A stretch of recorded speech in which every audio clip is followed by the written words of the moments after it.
Hello everybody. How are you doing today? We're still in this science fiction setup that I have used on Twitch. And I hope you had a good end of the week because it's a Friday. Today we're going to talk about Ableton Live 12, which you can already see a little bit smaller on my side. We usually start at 6:30, but I noticed that people are always chiming in from somewhere else.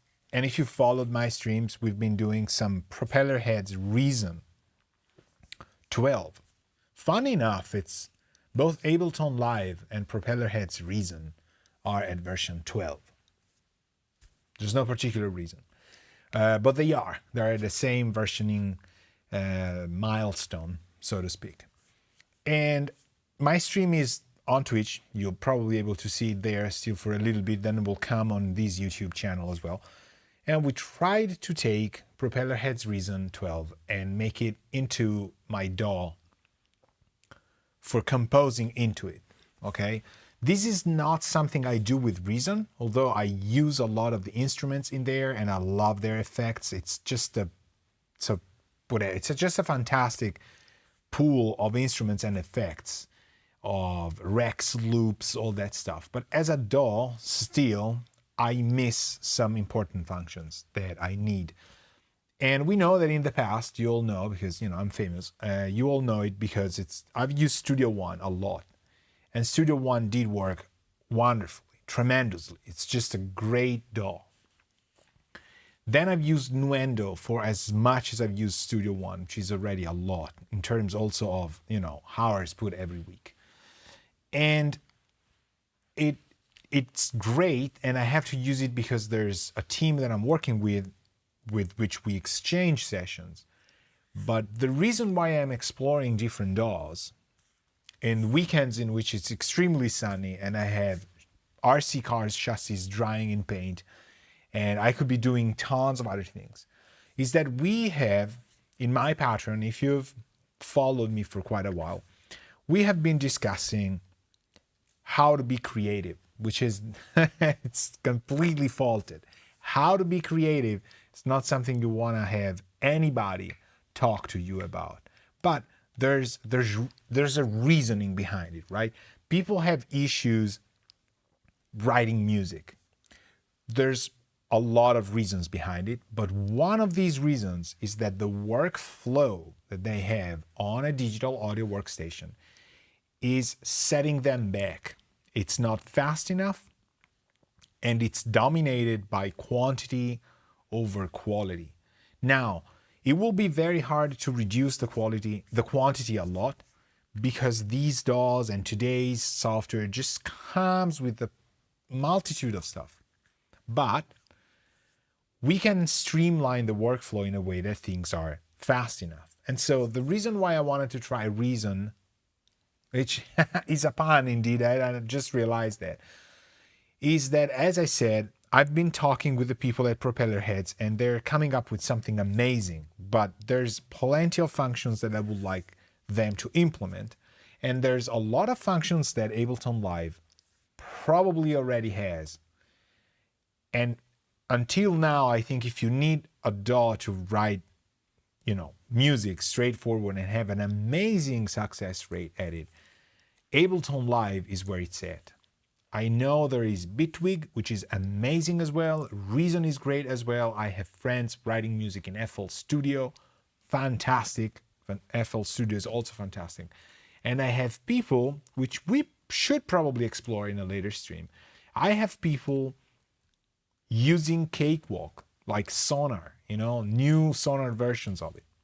And they have made, there's actually one person I know that has made an amazing soundtrack for, actually he's made 3 amazing soundtracks on Sonar.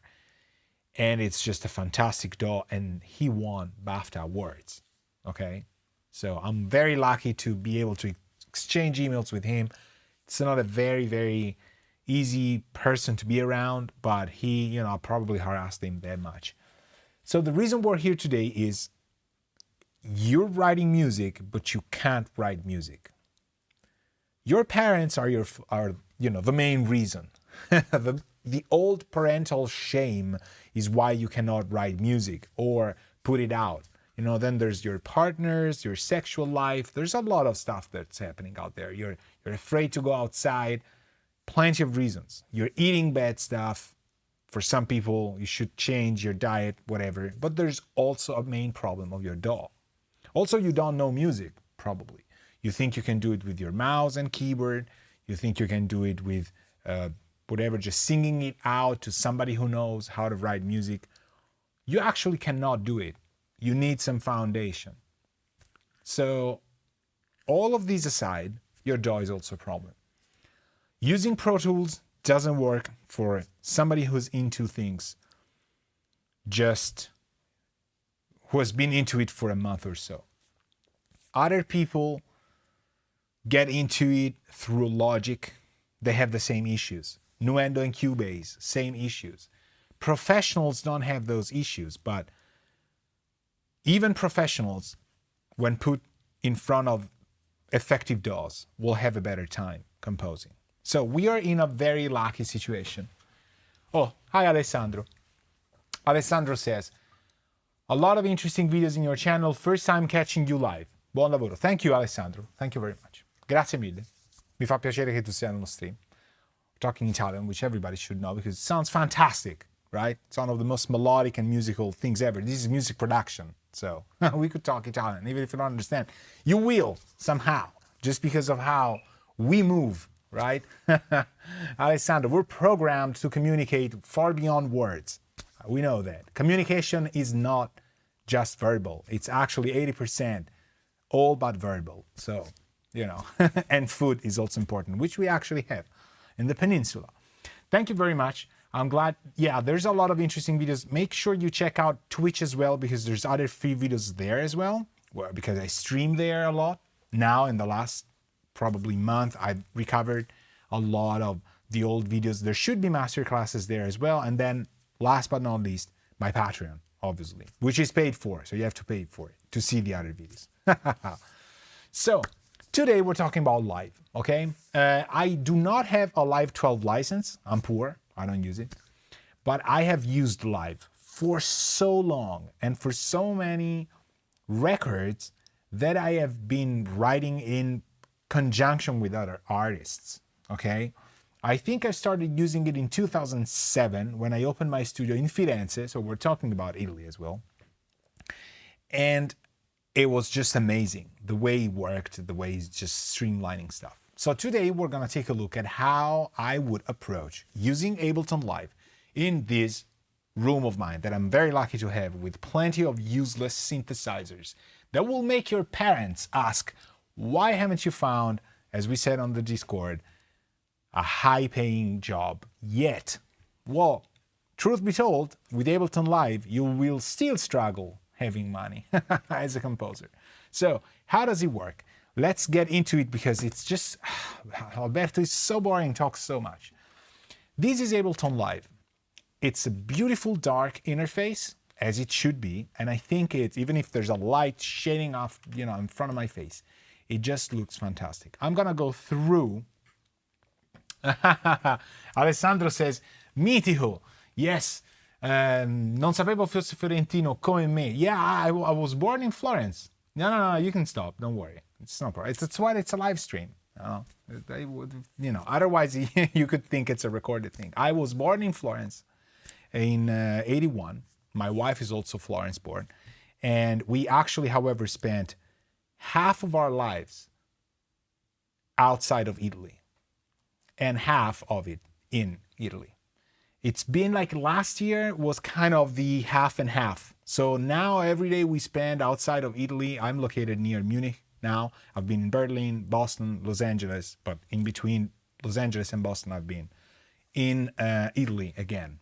But born Italian, Italian citizen, and yes, from Florence. So I can say a lot. Yeah, I mean, like you. So it's not even fun, because if you're not from Firenze and Toscana, you will ask me to say stuff, but you're from, you know, yeah, you're actually Fiorentino, so you're from Florence as well. That's amazing.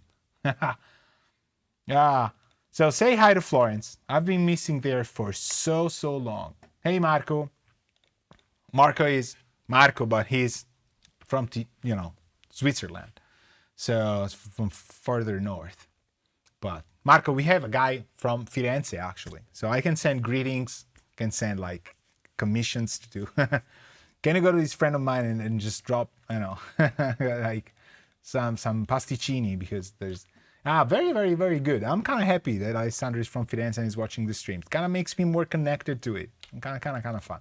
Good. And I assume he's interested in music, so I'm like, it feels like I'm teaching in Firenze again, which I've done for years when I was there. So, you know, we could probably catch up a lot on a lot of stuff. Ableton Live 12. How to fail at being a musician and composer, but with a different DAW. Let's do that. Yes, salute me the city for me tonight. Go to, I don't know, just go say hi to the people in San Niccolò at the fuori porta di San Niccolò. If you go there and you say, I don't know, it's probably, yeah. I've spent there a lot of times with my wife. We actually used to go there a lot, and we spent actually New Year's Eve there. So if there's still the same people and you say like Italian composer in Germany, they might say like, who? They get so many, you know, people, but they also might like. I would go there if I were there, just to have a crostone and wine. Yes, I would. Now, I don't have to get distracted by this food. It's amazing that we can do that. And so much fun that you're from Florence. Yeah, good feelings. Okay, so Ableton Live. How do we fail at being musicians and composers, but using Ableton Live? Well, it's fantastic, because Ableton Live actually gives me, and probably you as well, because I have a fairly complicated setup, gives you very few excuses to use to reason around why you're failing. You're failing because you're not spending enough time doing music, or you're probably not connected enough to whatever kind of team of people, club, I don't want to say anything else. You should be connected, because ultimately that's unfortunate that, but it's a fantastic DAW. So today's stream is about telling the world that there is a way to make fantastic music, and it's called Ableton Live. Let's open a template. Let's open something like, let's do this. I am also kind of big enough now, but I can turn smaller, which I probably should, because usually in these things, there's tons of things. But just so you know, I have set up everything. There's keyboards, there's the Amiga on, there's with Sonics 2. We will put Ableton Live to the test, okay? Can it do what I want it to do? Okay, I've gone ahead this time and I have started writing a little bit of my template already. Okay, so this is Ableton Live. It's got two main windows. That's it. This is the mixer window, and we will use my names because I am not a certified Ableton Live teacher, and I'm very good friend with people who are, and they hate me for using whatever kind of nomenclature I want to use. So, you know, jokes on them, we're gonna do whatever we want. This is the mixer window because it's got a mixer. But in the mixer, you see up here, there are the famous scenes. I don't want to talk about that too much, but these are clips of MIDI and audio parts and stuff that will play together horizontally, okay? So if I press play on this little thing, number 1, we're gonna rename it to test scene, okay? This scene is, and I call it scene, I'm not even sure it's a clip slot. What is this? Scene, okay, funny enough, I'm using the right name. Okay, so this test scene, if I press play here, it will go to tempo and play horizontally all the clips that are on these tracks, if they are audio tracks or MIDI instrument tracks, okay? If it's a bass track, it will probably not host anything, right? But in general, it will play stuff. So it goes to tempo, you can do live sets with it, and that's how Ableton Live started. It was a live thing. It's called live. That's why it's that. But I do not use scenes. And so in this template, in this scenario that I'm telling you about, we will not be exploring scenes, but A lot of people use scenes for live sets. A lot of people use scenes for composing. I have used scenes for composing, and I have also not used scenes for composing. My current state of things is that I would not use scenes for composing.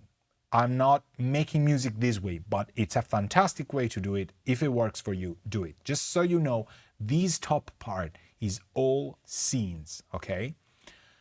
The bottom part is all the inputs and outputs and monitoring and sends and mixer, which is extendable. See, I can go all the way up here.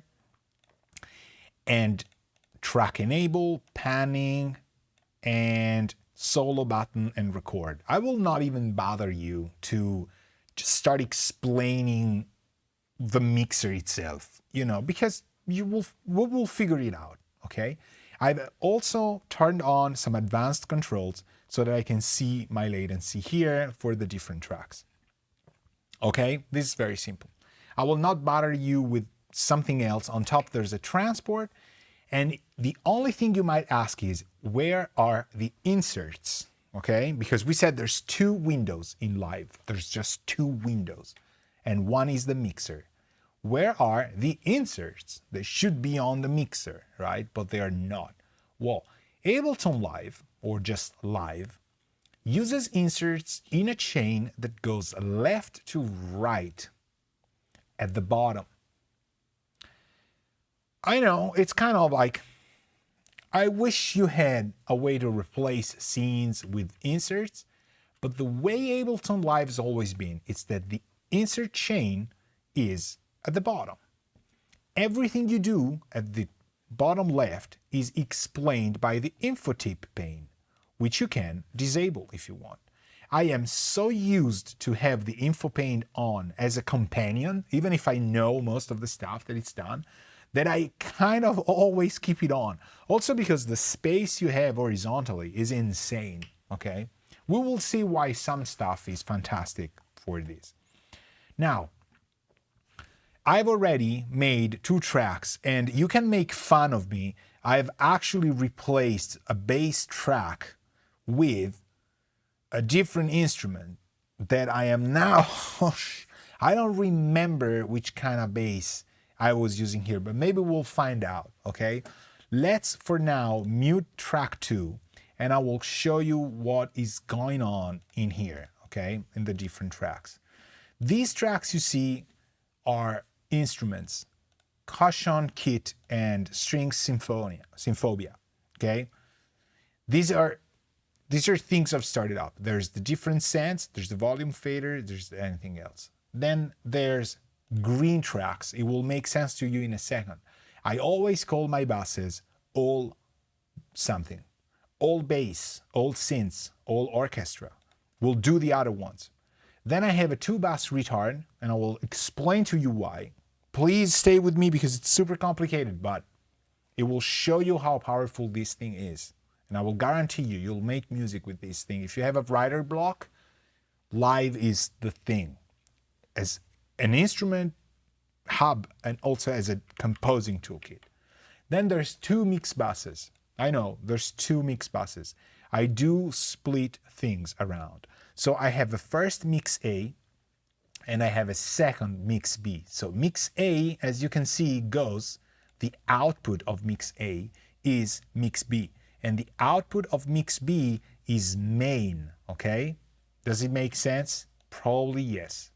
Okay, so this track, mix A and mix B, the final track, main, goes here. Main is the rightmost thing ever that you see here, okay?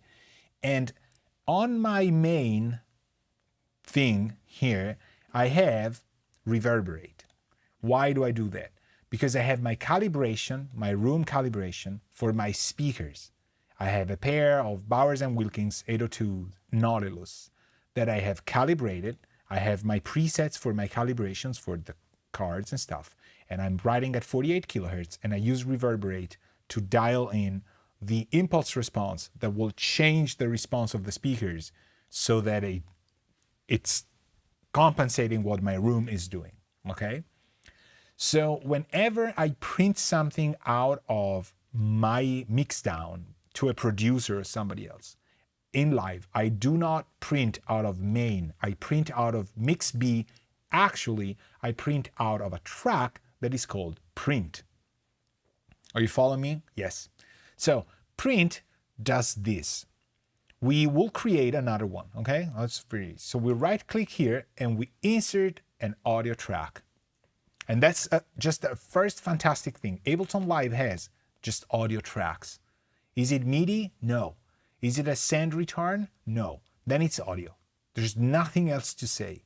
It's number 9. We'll call this print. We select this and we call it print. And we make mix B go out to print. We monitor enable print all the time. We want to listen to print all the time. You see how my buses are all on in? They're all on in, okay? I'll go fast because I know you people can take it. You're good. Now, there are sends that will show you in a second. You can't see them because I hide them usually, but they're here, and there's 12 of them. Unfortunately, as far as I know, you cannot do 13 or 14. There's only 12 buses. Send returns. Let's use the right term. So we will color these white because print tracks are white or light gray, whatever. That's my print track. This thing goes to main. So each time I print, I select the mixdown track as a print. This way, my monitoring, the reverberate monitoring will not be printed, okay? And I can have different volumes here, different weird things. It doesn't affect it, okay? That's kind of a cool thing. Now, I do not want to risk sending a print track to one of my sends, because if I do, my studio will explode. So what I do is I right click here and I disable all sends. I'm going very randomly instead of starting from the preferences, because I just want you to feel how live is little by little, nugget by nugget, a very, very, very nice thing. It's super streamlined, and I love Nuendo, I love Cubase, I love Studio One, but gotta be honest with the world. Live is where it's at the moment. If you need to make music in 2024, it is the fastest thing. It won't betray you. There's been builds which were not too super stable in my book, but this one is just off the hook. Really, really good. So, how do the inserts work? Okay, this is my kit. I will press play. You probably will hear it.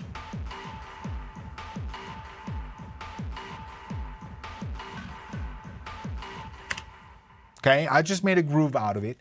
It's a caution kit, and you can see there's 2 auxes here that I'm like send returns that I'm using, right? But you don't see it, but when I click on caution kit at the bottom, you see everything that is related to this track. So there's no hiding things around, there's no effects here, instrument there, it's all there. It starts with caution kit, and it's a device.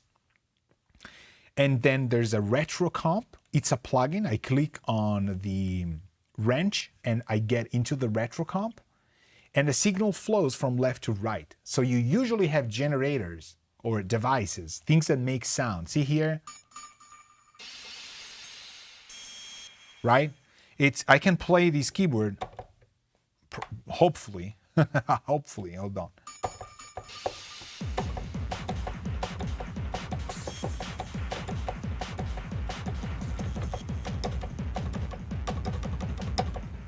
Right? That's something nice. And there's crispy clip, okay? So these are the 2 inserts on my kit, or this caution kit, whatever that is, okay?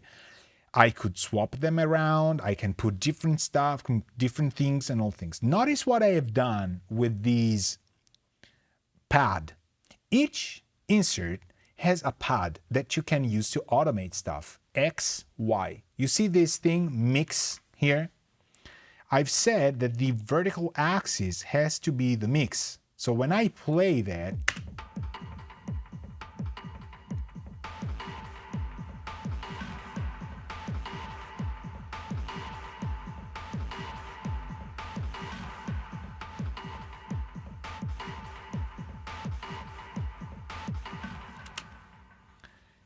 Are you kind of feeling how easy this is to just make it into a piece of music?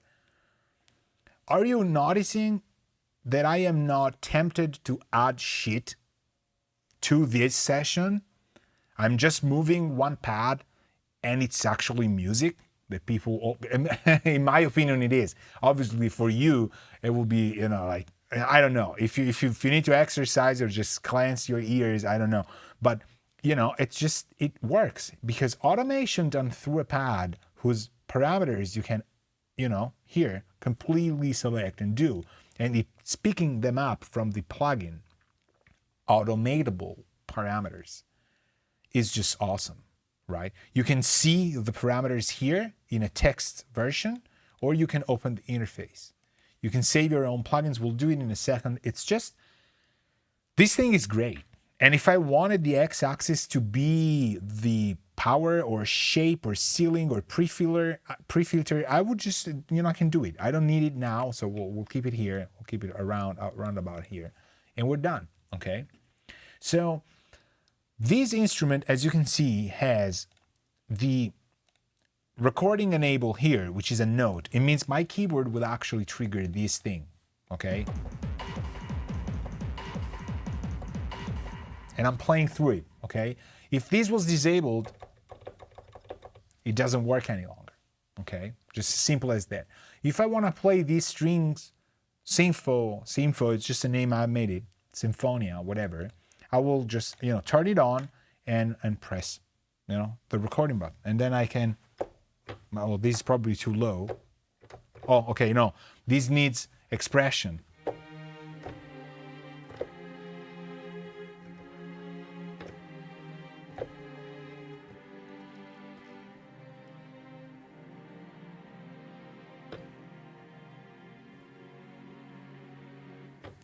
Right? This is Symphobia. So how do I know? Well, I have a contact instrument, right? And I put it here, and it's Symphobia, and it's sustained vibrato modulation, set it this way, blah, blah, blah, blah. I will remember that, boom, close. After that, there is Orange Clip. Have you people tried Orange Clip? This thing is awesome. I'll probably make a video of it. So,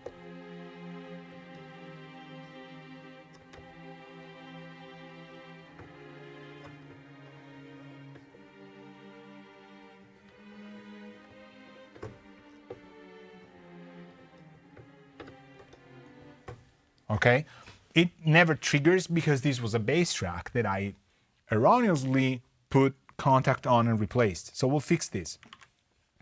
We'll fix this in a second. So where does this go? To all orchestra, which is here. And all orchestra has actually other inserts, which is what I do. It's got a -6 dB bus. I usually have -6 dBs on all my buses. I just wanted something to gain it down. My own choice. And then there's a Manley. What is this? A massive passive. How can I forget a name of something like this? It happened. I had a long day, right? So this is doing just boosts, whatever. It's doing, I call this preset Sky Warmer Sound because I've learned about this preset from a very important guy who does beautiful soundtracks, mixes, and blah, okay. Well, why am I here doing this? You know, because I'm not good as he is. I'm not as good as he is. It's just like he's such an inspiration. So, I mean, this has been used a lot. It's just boosting a lot of lows and a little bit of highs, but you don't really hear it. So, it's my orchestra bus. Let's go to the synth bus. It's still got a kilohertz gain. You see, I'm just selecting it, going down here, and boom, range. And then there's a stereo field. I usually kind of take a little bit of the mid content out of my synths bus, okay? Now, we go to Mix A. Mix A has tons of things. It's got the Pulsar Mu. I was just trying out these Sky Warmer Sound, like kind of the same settings I had on the UAD Manley Vari-Mu, but here. And then I've put this guy. Have you people tried this thing? Unbelievable. Not inexpensive, but unbelievably good. So this is a preset I should actually save. User, all user presets, and we'll call these, untitled preset. Ah, yes, because it doesn't allow me to change the name of it for whatever reason. Oh, rename current because I'm stupid. But it doesn't work. I can't really type. It's taking precedence over. So it doesn't matter. And probably a bug or something. Then there's the glue, which is set to another sort of sky warmer sound. We should save this to new folder, user, and call it sky warmer sound.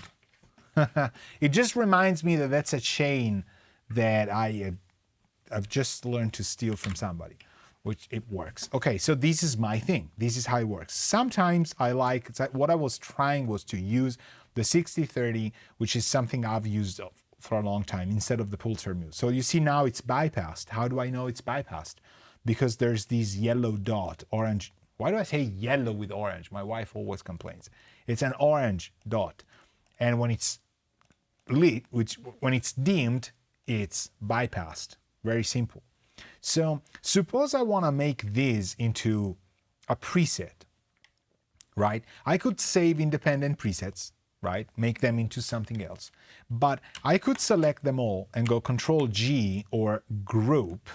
And this has now become a solid device. It's not a sound generating device, it's a mixing device, but I can clearly go to edit info text and I call it Alberto's, because obviously that's how people over the Atlantic Ocean will say that. Alberto's Skywalker, oh, I said that.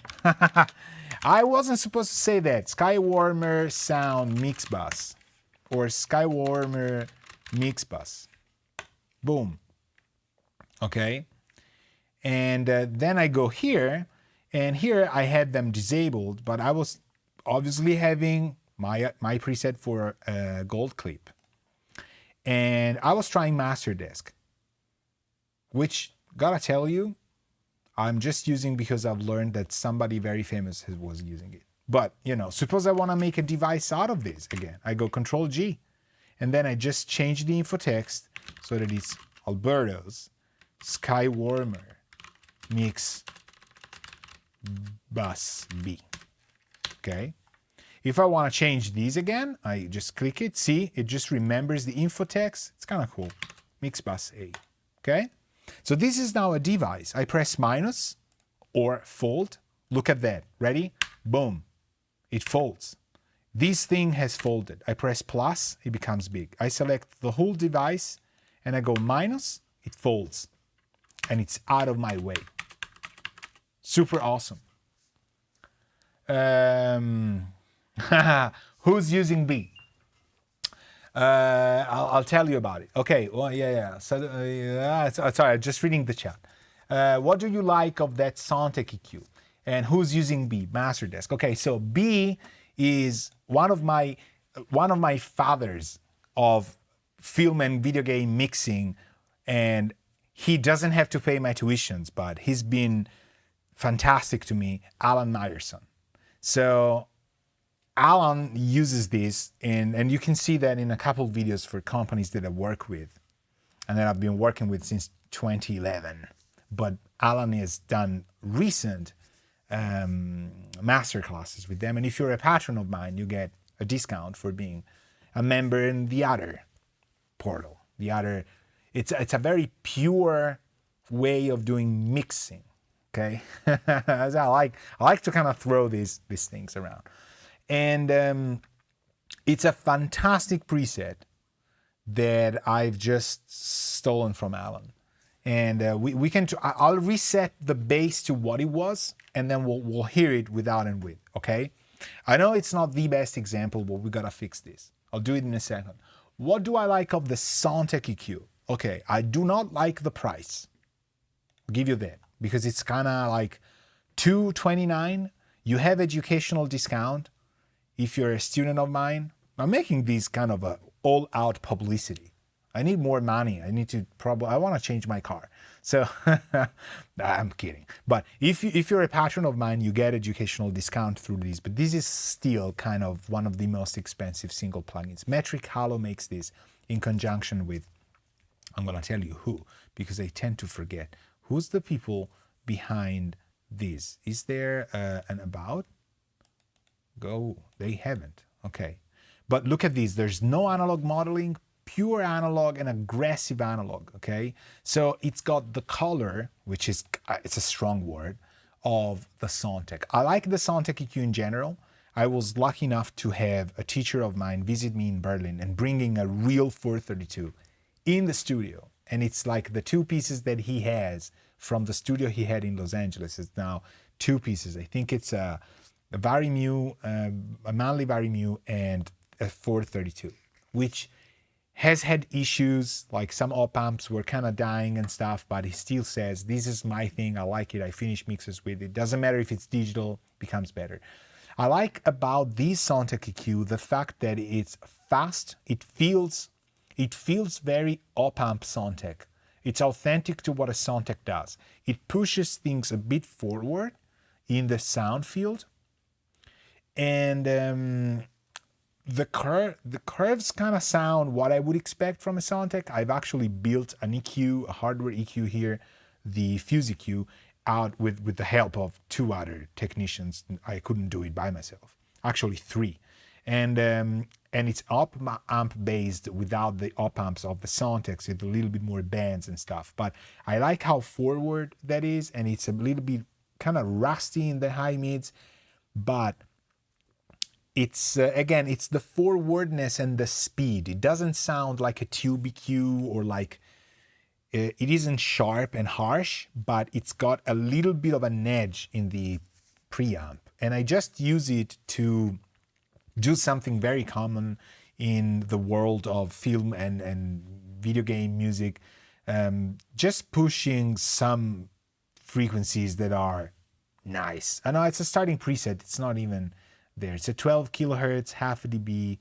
You know, you can steal it on any other kind of Soundtech EQ, Mazalek EQ, even Manley Pultec EQs you can use kind of their way. You know, they're you know, the Langevins as well, they're solid state. You need something fast, but the Soundtech's the king of it. ER EQs as well, that would be awesome as well. I think Alan uses an ER 825. And it's the concept is they want to just in analog bring the gain up. Here we don't need to bring the gain up. I'll let you hear what it does. And Master Desk, yes, it's kind of the push up. But we'll do that because we need to restore bass. So this is a wrong track, but it's now a good track. I need this track. So I'm gonna right click and go duplicate, okay? Now this one we call, for whatever reason, bass. We send it back to all bass, and we need to find the bass that I was using, okay? So how do you do it? We do it like that. You can do, how do I do it? If I know what I'm looking for, I go Control F. Simple as that. You see what happens on, what is happening on the left side? That's your browser. And the browser has everything. Your library can have all. You can look for, now I'm searching into the entirety of the library. You can go through sounds, drums, instruments, audio effects, MIDI, modulators, Max for Live, plugins, clips, plugins, look at that, whose filters I have on, okay? Let's turn it off. Plugins, clips, samples, grooves, tunings. You can search for tunings and kind of drop them into things. I don't do micro tuning, but, and templates, okay? Beautiful. Then there's packs, there's tons of things. But if you Control F on library, prego Alessandro, oh, my pleasure, no problem. If you have questions, always ask. You know, I try to not break the flow, but then I will answer you, absolutely. That's why I do the live streams. I don't want to talk to myself. I do that all the time when I'm not streaming. So I'm doing my streams as a therapy, as you understand, because my, you know, psychoanalysis therapy was too expensive, so I'm doing YouTube live streams. They're free, and they help pretty much the same, which means they don't. Anyway, so I want to search for that bass. I would just go bass. And here, unfortunately, because I'm in all, I'm looking at anything that has the word bass, okay? So it's not working, okay? But that's how fast you can be. So I go on instruments, or actually what did I do? Sounds? Nope. Instruments? Nope. Template? I think I was in sounds. Acid bass? Okay, it's gotta be here. Hold on. It is something related to bass, so we'll click on types of sounds, bass. If we don't, maybe it's bass grinder. Okay, let's try that. I will drag it onto Contact and it will destroy Contact. I think it's this one. Okay, see how it's off now? Nothing is playing. And also I would like to say, look at the beautiful interface. Everything's there. So it replaced my Contact with Bass Grinder, which is the name of a device that I don't know. This was created by Houston Singletary. Okay, just some guy, right? Who's making me a bass preset to make amazing music. All right, so I'm playing it. You see there's all the little things that it's doing, the amp and stuff, and then it goes into my orange clip here, right? And I think it could be the right one. So,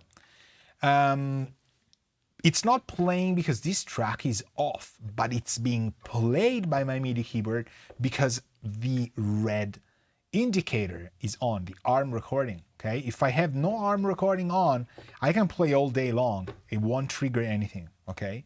So this is on, and I think it's this one. I think it's this one, I got it, for whatever reason. So, okay, so we have it. Notice how it's remembering the plugin that I had open. And you might be saying, what is with this useless piece of information all the time? Well, no, absolutely. If this was, for example, Synthphobia with Orange Clip, you know, which now I can only have one plugin open at the time, but you can fix that. You know, you go to bass and now, oh, this is gone. Why is it gone? Okay. Oh, because it's remembering that from the last session I had. Okay, so it's single track. It's not as good as I was expecting it to be. But maybe it's because I can only have one open at the time. If you move to another track, it will open the other plugin you had open, I'm sure, if we fix a parameter that I had. But it's super, super useful. So let's play my drums and then add my bass. There was the drum. This was my bass part.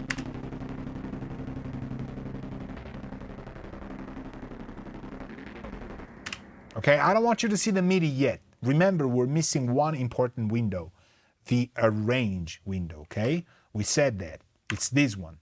You press tab and you switch to it, okay? But let's stay on the mixer. So these are my tracks. I'm building my template, okay? These I'm doing, pretending it's for you. This is actually me rebuilding my template in live, okay? So I press play.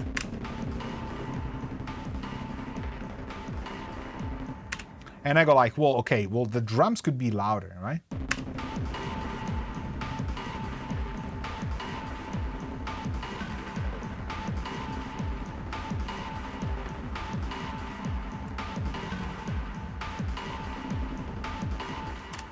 That's as simple as that.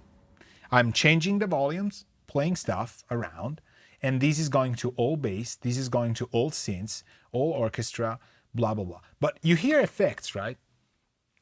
Let's do the mix bus stuff just to hear what does what. Let's go in order, okay? Mix bus, these are empty, okay.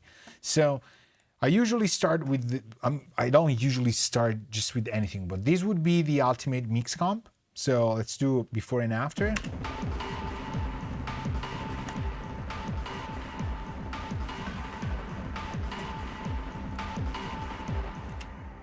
Unbelievable. I love this thing so much, but I was tuning the pulsar, you know. Let's turn it on and then go out here.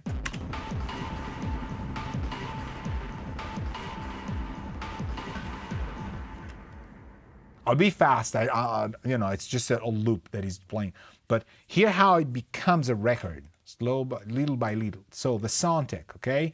We start with the Soundtech on in live, but I go with EQ off, okay, here, bypassed, okay, I go here, or I completely, actually I will bypass it from there because we take the sound of the unit out, okay, starting bypassed.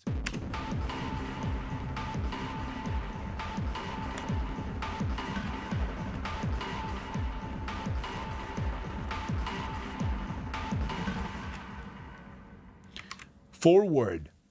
with lows, low mids, mids, high, it just pushes out of the speakers, and it's like a higher definition situation, whatever, I don't know. Last, in the one here, let's go here and let's go comp in off, and I will play it, and then I will turn the glue on.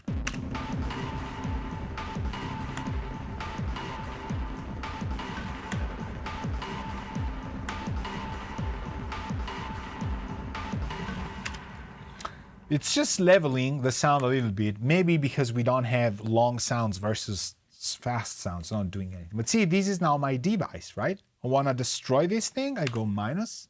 I want to do some comparisons fast without, for example, the 630, 60-30 versus the Pulsar Mu. You can press play and just shift this, right? Let's do it.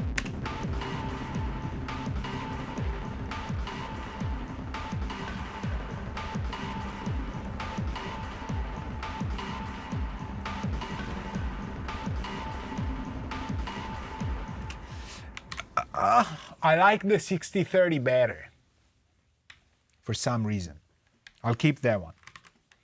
Okay, but you see, you can clip that, and you do want to, you know, fold it. You want to fold the whole thing, right? Let's do gold clip now. Same example, very fast, so we have kind of a vibe.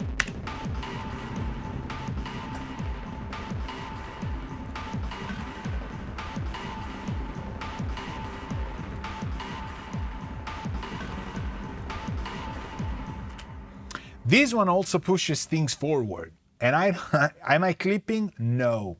Will I clip at the end of the song when I'm kind of at the mix? Probably a little bit. I don't know. It just depends.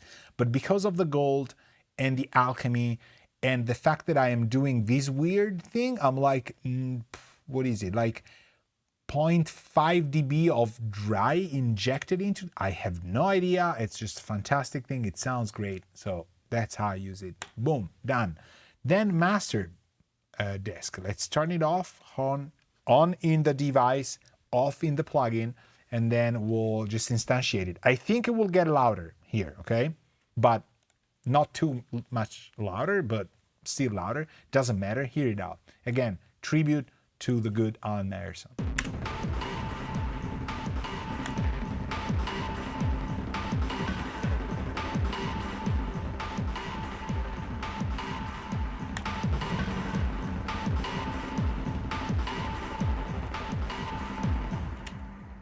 Right? It sounds really good. It's convenient. It's convenient. You can't deny the brain works, just goes, puts the money where the mouth is and just goes like, here the tool, this is the tool, just do it. Used that way, I became convinced that I was missing kind of out on it because I had it and I wasn't using it, and I was doing way more in terms of dynamics than actually this is doing in terms of tone shaping. So I really like it. It's not true peak, it doesn't matter. I'm outputting to -1 so that I'm kind of saving that true peak thing, but I could probably get away with it I will do it with a limiter past it. So I will keep this to 1 and probably put an ML1. For example, how would you do that? Simple. Drop these to 1, Control F, and go ML1. Take it, drop it. Done. Continue, because NFR obviously, you know, here it is. Here I go -1, threshold -1. That's usually how I keep it. That's now my limiter here in the chain of mix B.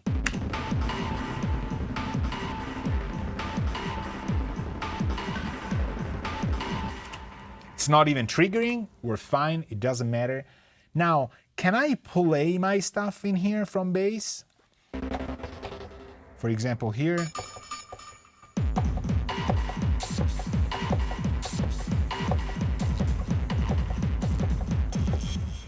It works.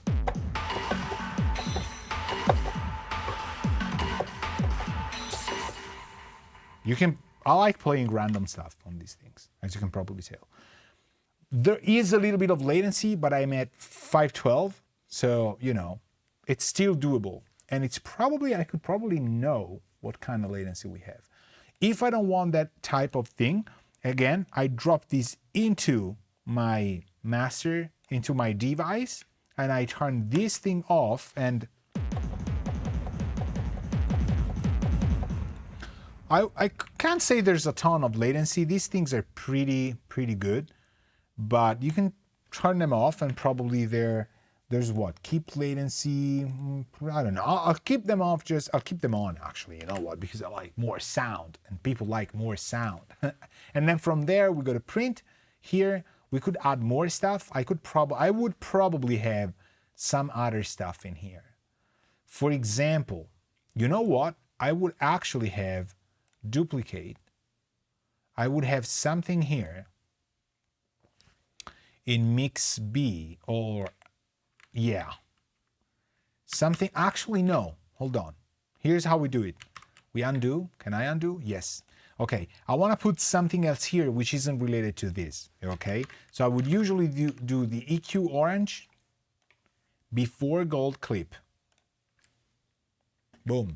And I will keep it simple as that. Oversample, turn one band off. This thing, if you don't have it, you have a better bank account than I have, but you're missing out big time. Obviously, I always make that mistake because I'm used to pass and not cut.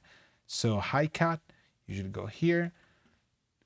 I'll start by keeping these just so I remember, and then turn it off. I don't need to use it now, okay? Then I would probably use Good Fuzz. Master, probably. When I had it, it wasn't available at the time. Good Fuzz Master. Now this one, still in bypass, don't need to use it, but look what I do. I make a second group of it, okay? So fold this guy, where is it? This guy, okay?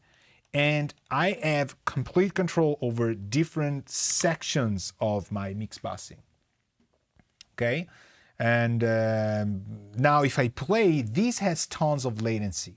The EQ orange has tons of latency, so it should become unplayable. Let's see. Okay, okay, clearly that. How about bypassing these? Oh, okay, so there's still that. How do you do it without affecting your latency? Now, if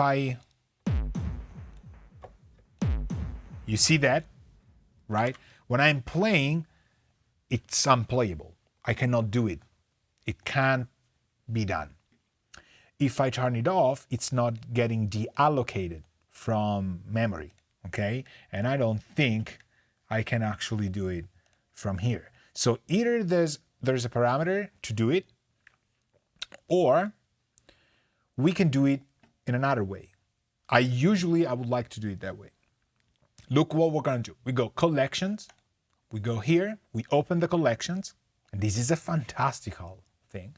We take purple, to me they're instruments, green, to me they're basses, and red, they're usually masters, okay? The problem is that red is usually used differently, so I will use orange, okay, for now. But you rename it and you call mastering, okay?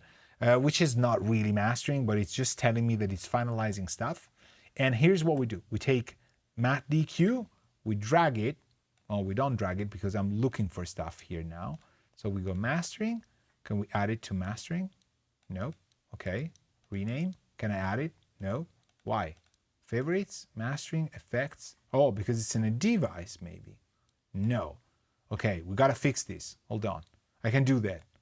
Done. Okay. Oh, yes, of course. Now we have everything shown here. Let me do the others. Green is buses or mix. This is, well, two buses. Purple is instruments. And gray, I don't know. But for now, we take these guys here. Instruments, okay, favorites, whatever. So I take these DQ and I cannot drop it in here. Okay, can I do mastering and drop it in here? No. Can I drop stuff? I thought I could. Okay, what if I do DQ orange? Oh, DQ orange, drop it here. Oh, okay, yes, here. From here, I can do it, okay? And I do mastering. So now when I go here, there's matte DQ orange. Oh, look at that. Can I do it here? No. Okay. This could be save as default configuration. We should do these as well. This to me is the default. These two little things. So we save it as a default. And now live will know. Okay. Now good force masters, same thing. We go Control F, Gold Fuss, master, and the normal one, usually I will put it here, mastering. Boom, done. Or whatever, you can do it. Gold clip, master desk, and ML1. Okay, let's do it. Master desk.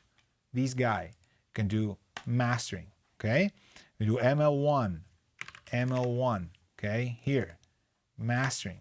Boom, you can do whatever you want.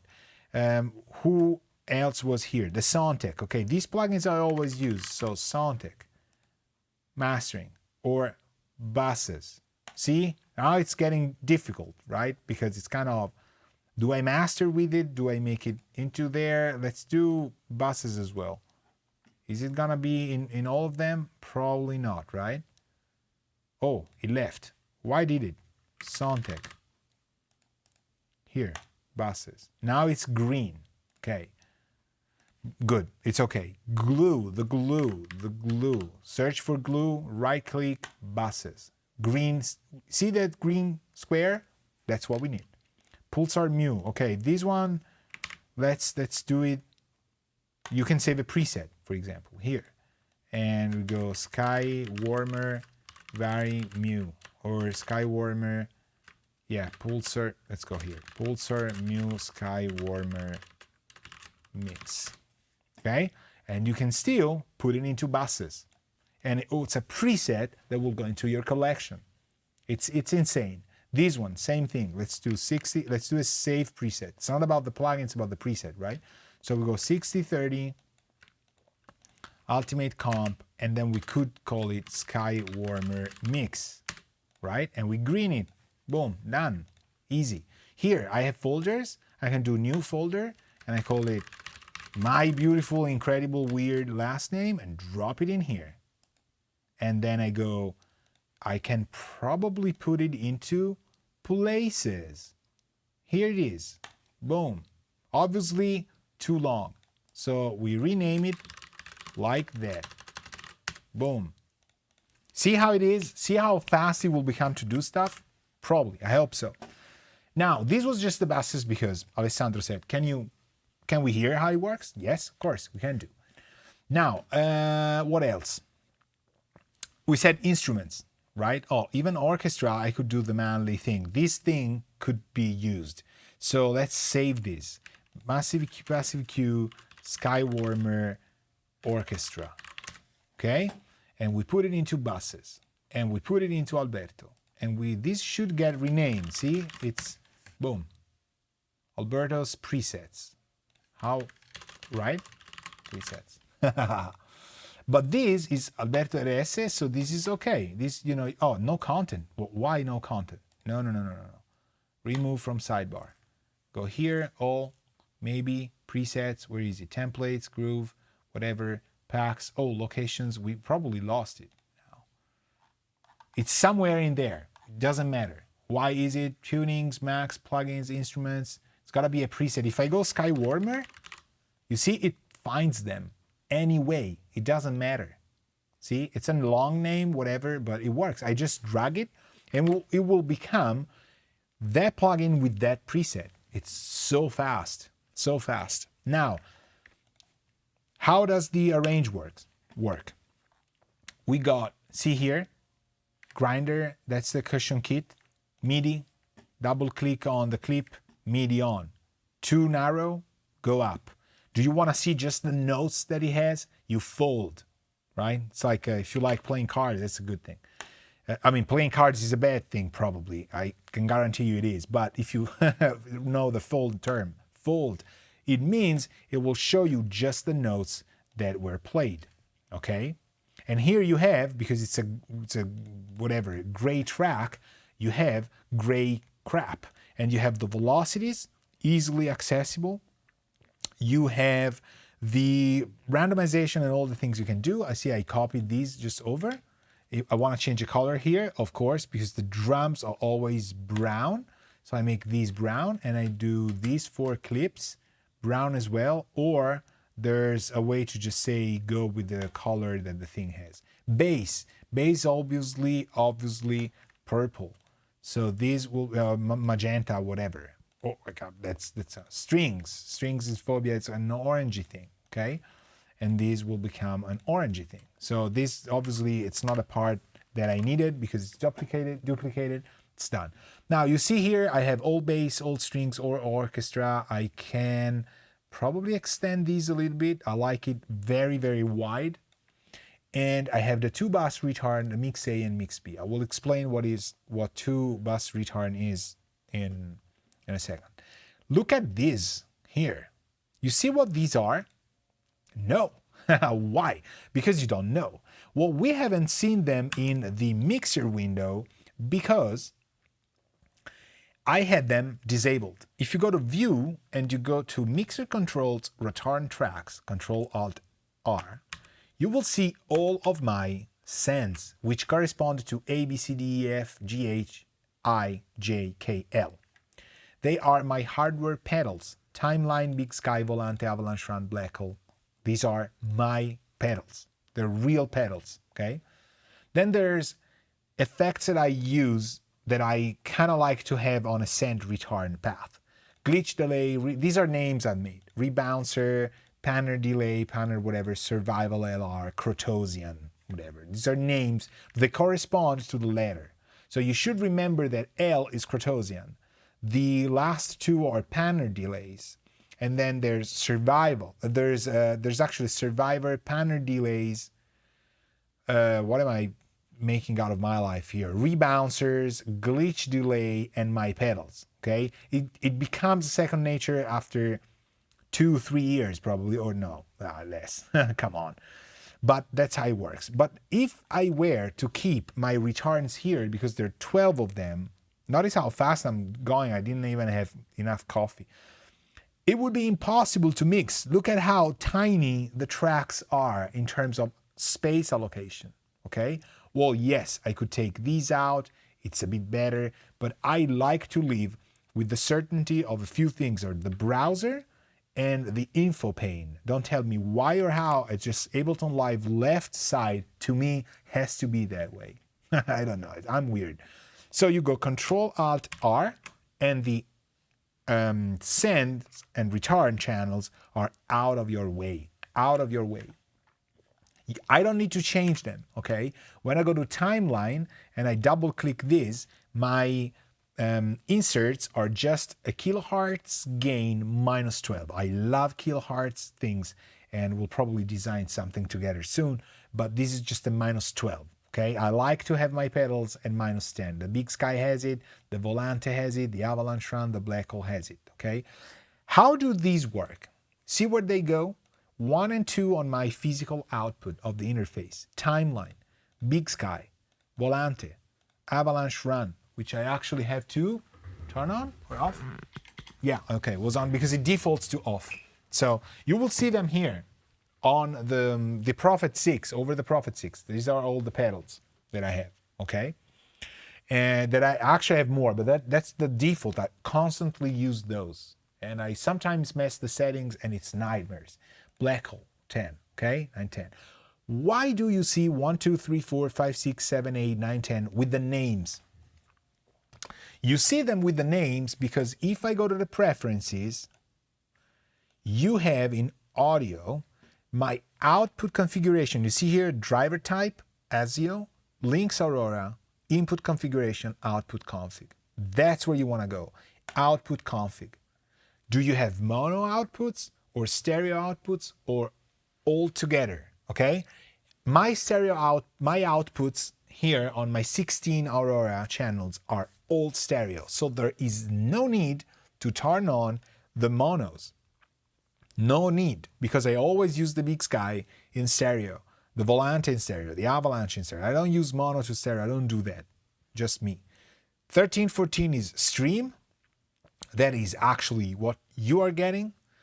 and then the monitor. Actually, you're getting a copy of my monitors, so you're actually getting probably the sound, the room calibration as well. It's just a test, it doesn't matter, we're okay. If you want to disable a stereo path, you just go here and you disable it, but you can name stuff.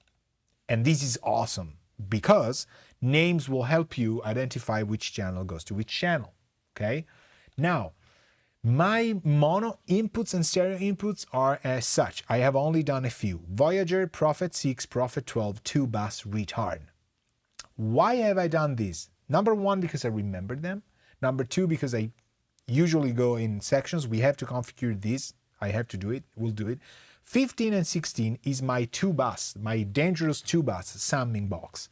This summing box I use to get all of the outputs from my pedals and effects and funnel them into 2 channels. I use a summing box for my effects. I guarantee you it does good things. It does very good things. So here's how it works. Timeline goes to 1, 2, 3, 4, 5, 6, 7, 8, 9, 10. You notice how Ableton Live does not require symmetrical send returns, meaning I do not have to go out on 1, 2 and come back on 1, 2 to allow a send to happen. I can send without knowing where it returns, and Live will actually still work. The reason why this works is that I have an audio track called 2 bass return, whose input is 15, 16. Simple as that. So I play a track, for example, the strings here. Let's do the strings, okay? No sends, right? Let's play this. Let's find something here. Okay, well, tons of latency, right? Yes, of course, because we haven't turned these folks off. So we go good false master, ciao. Boom. Actually, how does it work? Well, yes, done, okay?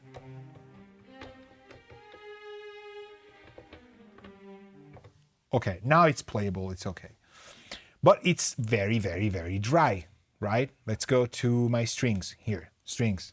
So,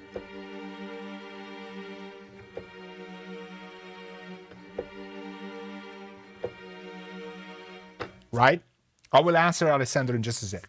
So now what I do, just to have you look at it, I want to put the avalanche run for my strings. I usually use the avalanche for a lot of acoustic stuff. We know that A, B, C, D. D is the avalanche. Let's go full blast. Now I don't hear it because this track is in solo. So my, you see, 2 bass return is still playing, but it's not soloed, okay? That's the reason why that's happening. So I'm gonna unsolo it.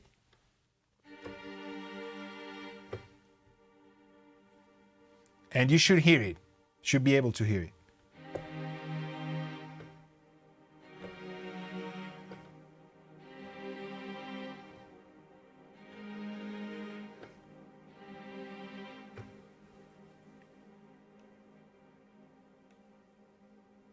It's kind of a long tail, yes, but you know, that's how it is. And so it's just going out here on 1, 2, 3, 4, 5, 6. You see I've disabled the sends on everything. I don't want to risk sending something to something, okay? And that's how it is. It's sending there. If I want to use Crotosian,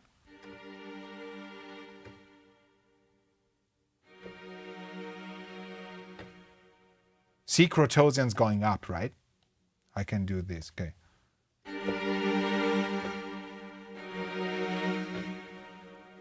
That's Crotosian. I want to use, I don't know, glitch delay, okay? Glitch delay is F. Okay, this one triggers only at a specific moment, so let's try that. I'm sorry, but that's what it does.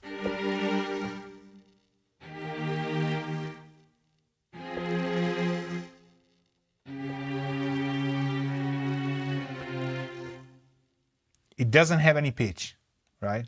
At all. Whatever, Big Sky. Different program. So Alessandro was asking, do you still connect to your pedals as you showed in a video from a while ago? Just out and back into the interface or something more special? Alessandro obviously watched my videos and is super expert about it. Good, good. That's a good thing. Bravo. I still do exactly as I was doing it before. Output 1, 2 of my Aurora 16, going out with a -12 gain, which I could do from the control panel of the audio card. I don't do it. I do it from live Pro Tools, Studio One and stuff. And so that one, right?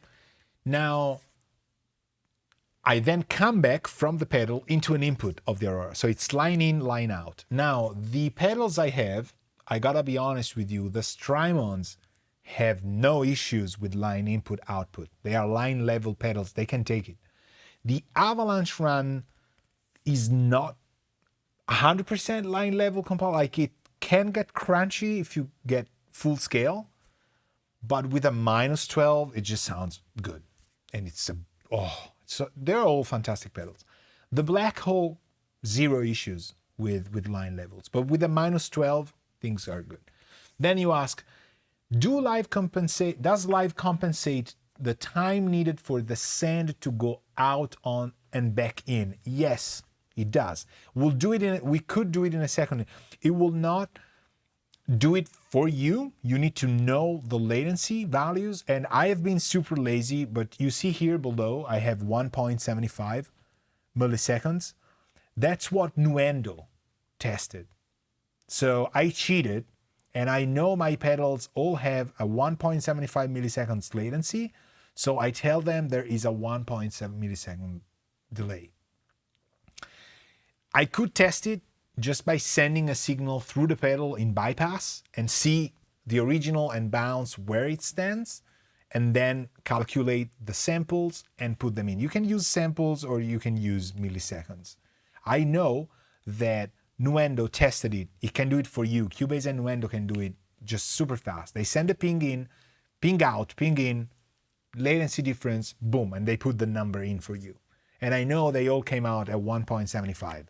So what I did is I put 1.75, called it a day. But I should probably retest it in here, okay? So these are all the effects, and that's how I've done them. If you want to do a different effect, you do just open a return track, which I cannot do any longer because I have 12, and you put them here.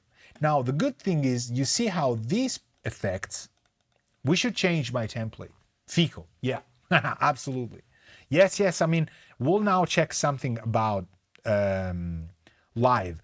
I need, just so you know, you're welcome, just ask whenever there's questions because it gets very technical. I need my synths and pedals, delays, the time-based pedals, to be in sync with the session. So to me, it's important that I have multiple syncing opportunities at each channel. I have a 16, what is it? Yeah, I have a 16 audio, a MIDI interface, 16 ins and outs. So it can be 12/4, it can be 8 and 8. And I have it set at 8 ins and 8 outs. They go to all my synths, most of my synths, because some of them, they don't have MIDI. And then I have a MIDI Sport, 2 ins, 2 outs going to the Amiga. And I need MIDI clock to be sent everywhere because I want the gear to just tune itself. Not tune, I just get the right tempo, right? I don't go fix it by hand. They're all waiting for a MIDI clock to get the clock synced. Pedals included. The pedals go out of 16 and they go one into the other, okay? They go out, in, out, in, out, in, and they through to each other, okay? And so they feed the MIDI clock. So the timeline tells the Big Sky the tempo, the Big Sky tells it to the Volante to the Avalanche Run. Actually, the Avalanche Run doesn't have a tempo and the Black Hole either. But the first 3 Strymons, they're daisy-chained, okay? So that's how it works. And this, again, why am I telling you this? Because if it cannot do it, I can't compose on this. And Studio One can do it, Cubase Nuendo can do it, Pro Tools can do it, Reason still can't do it. or I'm missing something, but I'm not missing something. So all of these effects go to main. I don't like my effects to go straight to the main. This is a problem now. We shouldn't be doing this. They need to go, you know where, to mixes, right? To a mix bus. So to do this, I will just take out these ones so that we can work better. And I need to create a new audio track. This audio track, I will put it actually, yeah, here is fine, will be called Control R, all effects, okay? So we send 2-bus return to all effects. We make this track green. We disable all the sends. We do not want to be able to send a return for all the sends into one of the sends. No. Nope. We don't want to do that. You know, things might explode. So now my 2-bus return, which hosts all the hardware returns, goes to all effects. That's good. All effects does not have to go to main. It must go to mix A. Okay? Beautiful. Now, my effects here, the softer ones, have to go all to all effects. Boom. This now is the proper routing. We didn't hear it wrong, but trust me, if you play it and you have tons of tracks, that will go to hell, basically, because some things are just going out to the main, not even the print track. So if it doesn't go to mix A, eventually it doesn't go to B and doesn't go to print, it doesn't come into the wave mixdown file. So it's very important that you set time apart to do your template, okay? Let's keep doing the template because this is really, really nice. What I'm missing here is hardware synthesizers, okay? I have a Voyager, Prophet 6, at least a Prophet 12 that I want to set up, okay? And also the base station 2 I want to set up, and the Nord lead. The Poly 6 I haven't hooked up yet. The Juno Eater, oh, and the bass line. These, okay, there's a couple of them that we need to do. How do we do it? We create a MIDI track, as far as I know, okay? I'm not super sure. Let's try that. We create a MIDI track and we call these Prophet 6, okay? And these things obviously have to have purple. For whatever reason, my hardware synthesizers are all either this or this. No, this. Maybe this. These are like kind of, we should do a Fiorentina kind of thing. Hold on. This guy. All right. Do we go with this one? Yeah, it's a nice purple color. Okay, so Alessandro's from Florence. He's here for the first time live. We do a Fiorentina thing. Unless he's cheering for some other team. I will just leave this awkward silent to us. I seriously hope he's not. Oh my God, I'm checking the chat. I'm sweating. Okay, well, I'm not a football fan, but it's just fun to make fun of fans. So what do we need to do? We need to do external device. So I will go Control F. There's seriously no browsing. It's just searching. And it should be external instrument. Look what we can do after. I just saw that. External audio effect. Gosh, insane. Okay, here, right? Are we there? Yes. External instrument says MIDI 2, and we say MIDI 2, my friend, to actually, nope. We need to configure MIDI. So MIDI 2 should be MIDI. Now the problem is, oh, okay. We go to the this might look confusing. So we go to options and we go to preferences. Alberto hasn't set the MIDI inputs and output ports. Very simple. So show link toggle on. Okay, start, stop, sync off. I don't use link, but whatever, we'll keep it there. Tempo follower, hide, or this is all your preferences. I don't know. MIDI controlled surfaces, input, output. We don't really have, I don't have control surfaces, so we don't do that. Takeover mode, I don't use takeover mode. Just remember bottom left, it's explaining things way better than I can. So the real thing is, oh yes, Forza Viola, of course. So then we use Viola. I was trying to like kind of play it cool, but I was really waiting for you to just confirm that. Absolutely. So, again, I'm not a football fan, but you know, Fiorentina's Fiorentina. So, we need to set our input ports and output ports. So you see my 16 channels of the AIM8U. And by the way, if you need an audio interface, ESI is the thing. These are the MIDI. If you need a MIDI, what did I say? Audio? I haven't tried audio interfaces by ESI, but the MIDI has completely solved my life. Completely. So see here, we don't have outputs. We only have inputs set. Okay? So I don't want to use the virtual MIDI of the Aurora. Yes, I want to use all of the 16 inputs, but we'll come back to it in a second. The way I've set them up, you see that you can see 16 of all, right? I don't have 32. I have 16 that can be either in or out, okay? So the way I've done it is that the odd numbers are in and the even numbers are out. That's how it should work. So what we should do is we should disable what is not used. So the number 1 is the in and the number 2 is out. So input ports all odd. It has to be odd, even, odd, even, odd, even. Let's go down here. I don't know why. Okay, this should work. Okay, if it doesn't work, it's the other way around. Then the MIDI ports 2 in B. Yes, let's get in there. That's the Amiga. And we want to have the base station 2 input. Yes.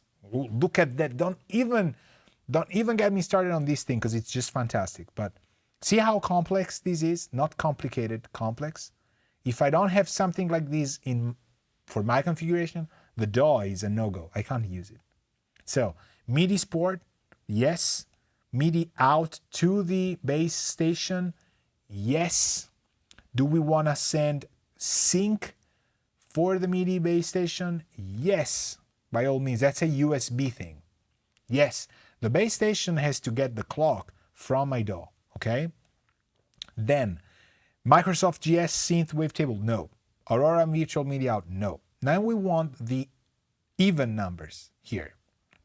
So the output, okay? We go to 2, 4, 6, 8, 10, 12, 14, 16. Now, do we want to send sync out to all of these channels? Yes. Generally, I start by sending it to all of them. Okay? We will track who is who because I have a note, but I have to stand out of my chair and I don't want to do it. Okay? So, we send sync to all of the output ports that I have set up. This means we're sending to all of my MIDI devices sync information, but we are not getting any any sync information to the inputs. Okay? Does it make sense? Why? Because I don't want Ableton Live to sync on anybody. I want Ableton Live to sync everybody. It's the master. Okay? Now we close this. Okay? I save. And I go MIDI 2, and here's the different tracks, right? We can send out to the whatever things. So I know for a fact that 12 should be my Prophet 6, 10 should be the Moog Voyager, 14 should be the Prophet 12, and 16 is my pedals, okay? So why does 16 pop up? It's pedals, I can't play them. Because if I go to the preferences and I go to input ports, and I go, to output ports, you see that output ports has track. Now, I don't need to track the pedals. So I go off with the track. And now the 16 is disabled. I cannot select it as a MIDI output because I cannot play a timeline pedal. But I want to send sync to the pedal. That's how I'm doing it. So it's still getting synced. It's out of my jurisdiction. I cannot mess it up, and it's nice. So now what we're going to do is we're going to try and it's a Prophet 6, so it should be 12. which channel do I want to play to? I want to play to number 1. And now, because this is external instrument, it's audio from, and I want audio from my Prophet 6 channel. How does he know? Or how does she know? How does it know? It knows because in the preferences, into the audio interface, input config, I have enabled 9, 10, 11, 12, 13, 14, 15, 16, and I've given them names. And it's super easy. And I want to spend a minute of silence to think about the people we have lost into Cubase, Nuendo, and Logic in the old days of environment versus mix versus whatever it was called, quick views. No, it's something else. This is just so easy. The people at Ableton kicked everybody's butt in like this. It's why should it be more complicated? Yes, it is, but it is. So I can read peak. So what I want to do is Prophet 6, right? The Prophet 6 has the good taste of just playing some random drone behind. I have no idea why. It's this preset probably, or there's something strange, okay, in the neighborhood. There's probably that, because and I'm telling you, this is the Prophet 6. It's doing something. Now look at these, hardware latency. It keeps getting better and better. If you're a nerd, it keeps getting better and better, because we can measure how much time it takes for the Prophet 6 to become audio in terms of a MIDI note, okay? I probably will put 175 just because it's still an input, but it's weird. So where does the Prophet 6 go? In my studio, the Prophet 6, I will give you this interface. That's the Prophet 6. Goes below here to a pair of API 512s, okay? And the API 512s are going into my Aurora interface to 9 and to 11 and 12, okay? So I've selected 11 and 12, and if I now play my Prophet,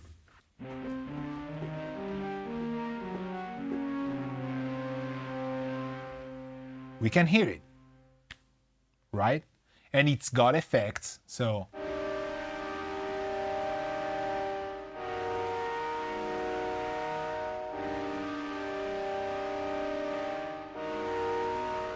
right? But what if I want to add something like extremely long or whatever, like a rebouncer, whatever? I go here, right?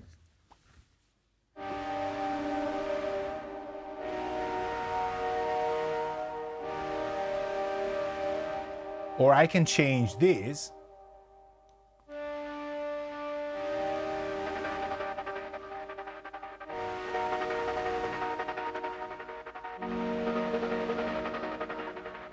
Right? These are effects I've made that I use all the time. That's kind of a different one, right? Now, Crotosian.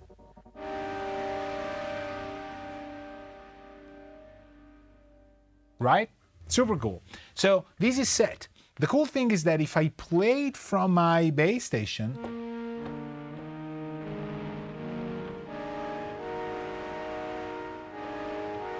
I can still play it from here, because the base station is the only one that is selected as a playable sort of input thing, okay?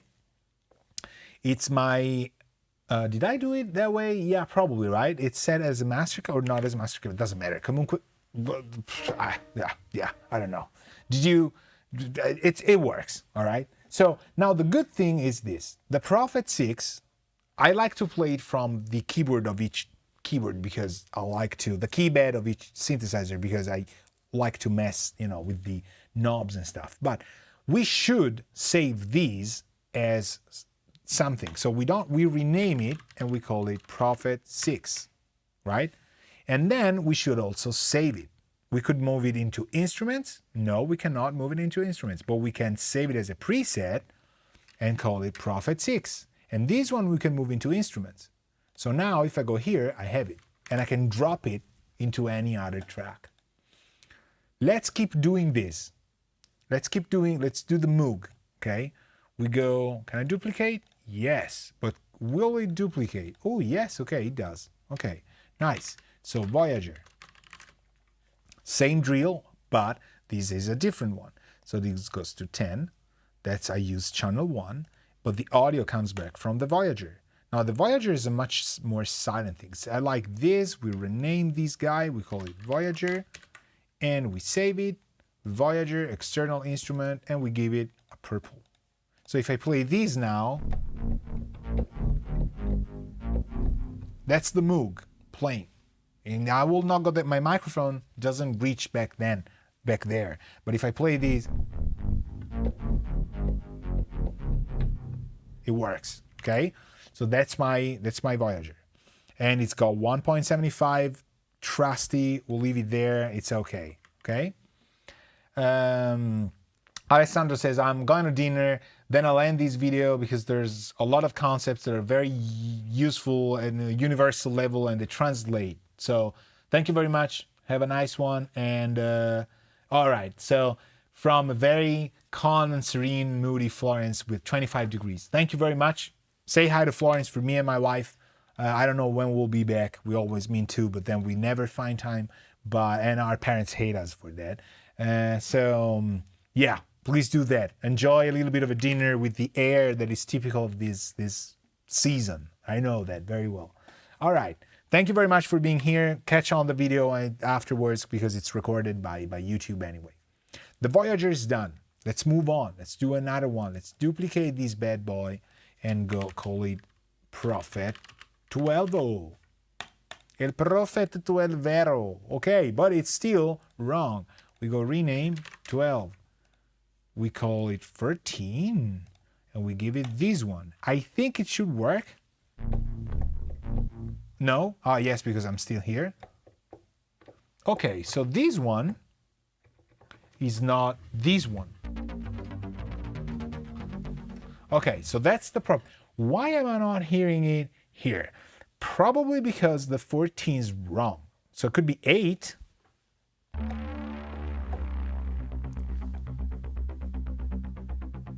Okay.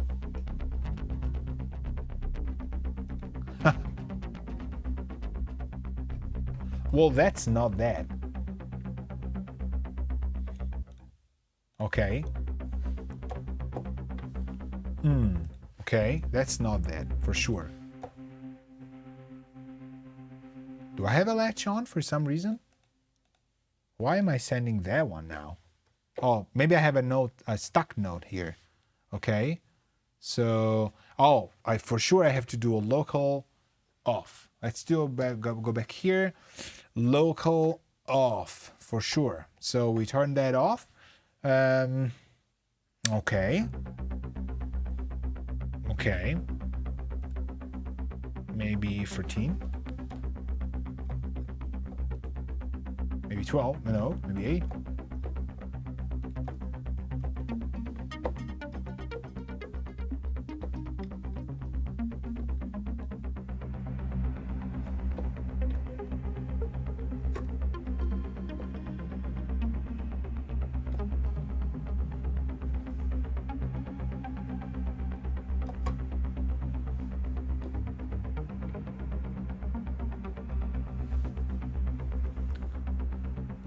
This is what the Prophet 12 does. We're living, people. This is so good. Really, really good. But we got a stuck note for some reason. Because I have a tempo arpeggiator? Okay. So, it's gone. Nice. Because I think there's a latch on somewhere. Okay. That patch probably has a latch. Doesn't matter. That's a Prophet 12. That's probably the 8 now, right? But the output's fine because we were hearing it. So where is it? Is it still playing? Nope. It's going somewhere.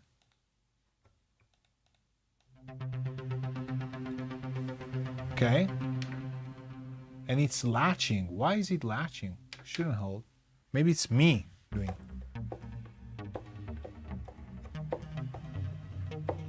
Okay, is it doing it here as well? Let's play this.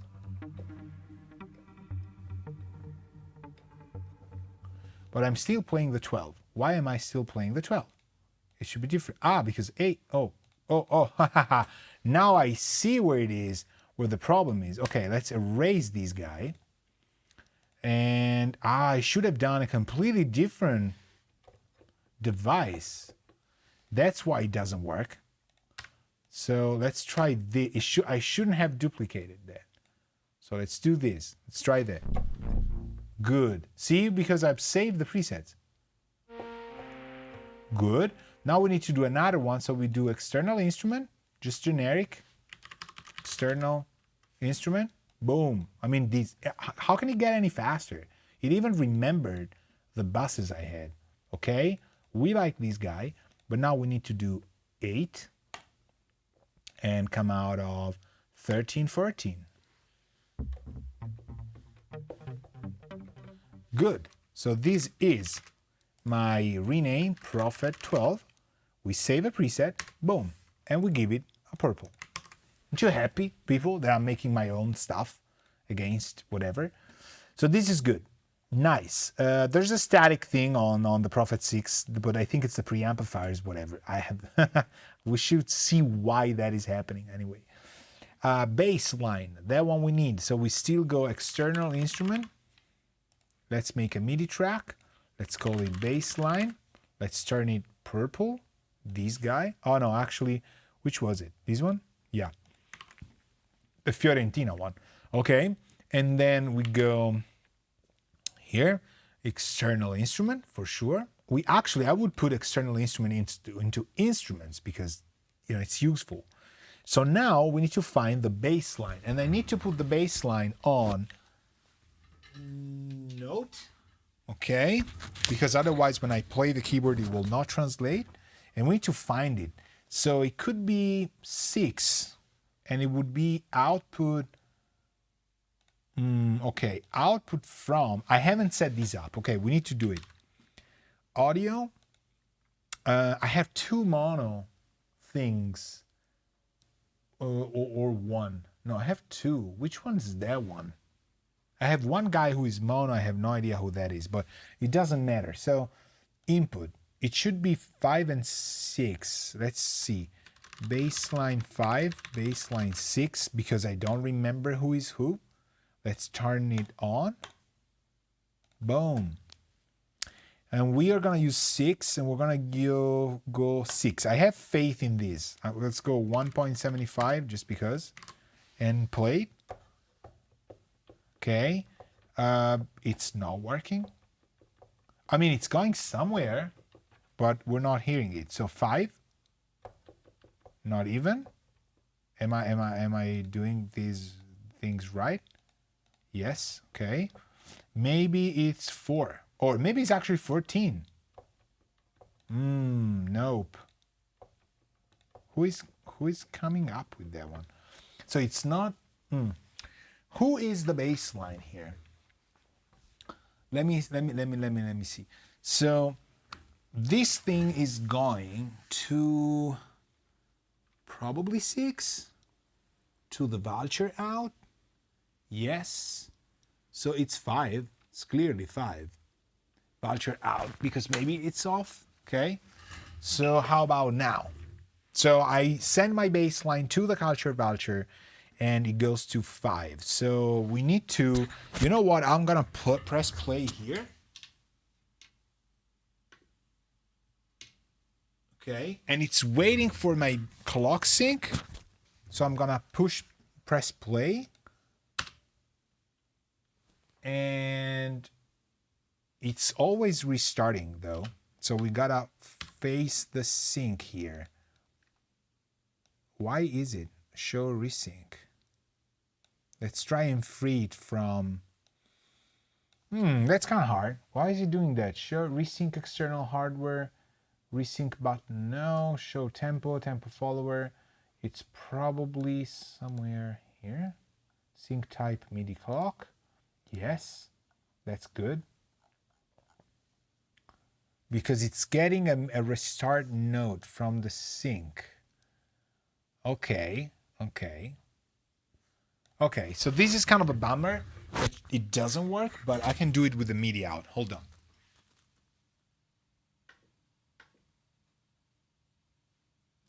I have to do it here. Config, clock, MIDI, internal. Okay. So the song is 168.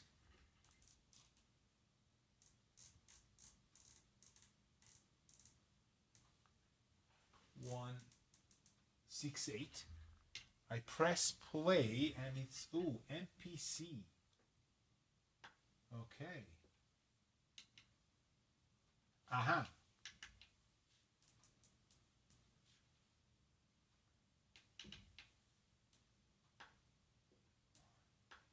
Off, MIDI clock off, on, buffer, okay.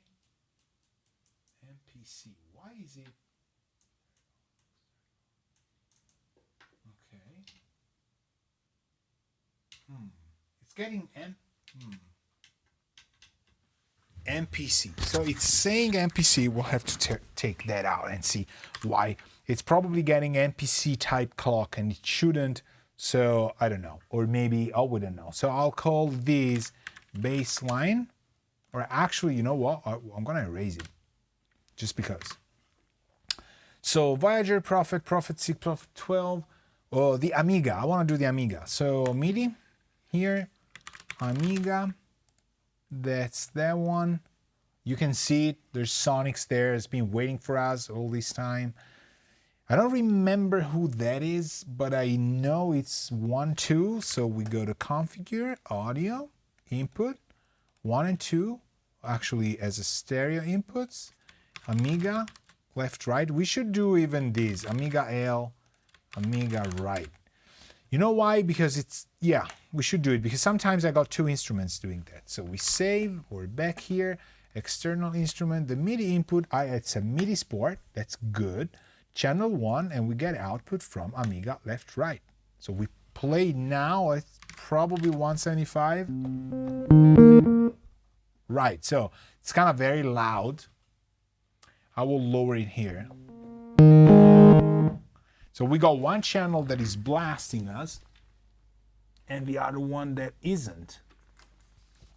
Where is this going to? It's probably going to 1, 2 here. Oh, these 2 are going to the distressors, and the distressors are not in offline. Okay, so these guys should be bypass and bypass. The colors are different. Okay, let's try that. Distortion 3, detector, image link, no. So I have kind of a configuration with the different distressors and it wouldn't work, so it sounded pretty loud. Okay, that is very, very, very, very, very, very loud. And we're probably getting that out of the fact that we shouldn't be using 1 and 2. Right. Okay. So for this reason, I should move it to another channel, maybe 3, 4, probably the Amiga, right? Who is 3, 4 here? Let me see that. Let's do that in a sec. Is it, what is it, Pooltech? No. Evio? No. All right, let's do that. Let's take the Amiga from our 1, 2 distressors and send it to 3, 4. So the Amiga is our 3 and 4. Boom. I do a quick change here. Audio, input. This will get disabled. We call this Amiga L, Amiga R, Amiga LR. Boom. Okay. So it probably, yes, did reset stuff. 3, 4. Okay, now it's not doing weird stuff, right? Okay. Sounds like crap, but if we put a timeline, which should be now synced,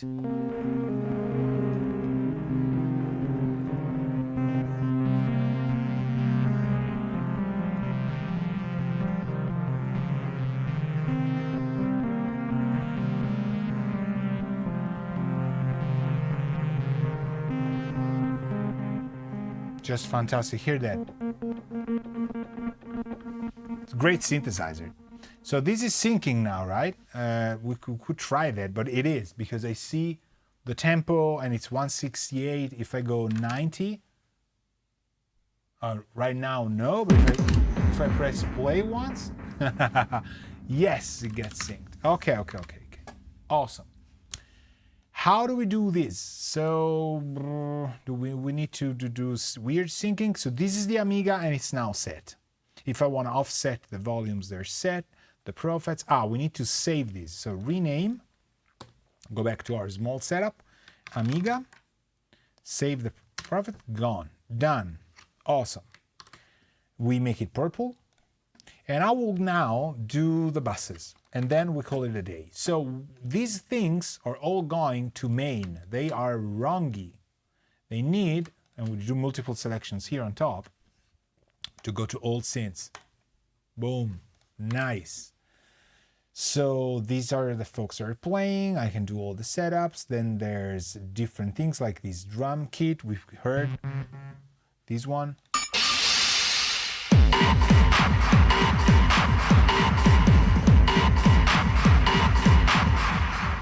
Nice. Really loving this. String syntho, orchestra, bass. This kit you hear is just mangled from something default in Ableton, by the way. Bass, synths or orchestra, all effects, and two bass return, and then mix A and B. Print. Okay, so what I would need here is different buses. So I'll do duplicates of these, but before doing that, I will just send it to mix A, put it into in, and then I can go and say, you can get duplicated, because otherwise, and actually disable old sands. Boom, nice. So I would need a ton of them, probably. Let's do a couple more here. So I do all drums, all beats, all grooves, all cybers, all organic. Actually, let's do all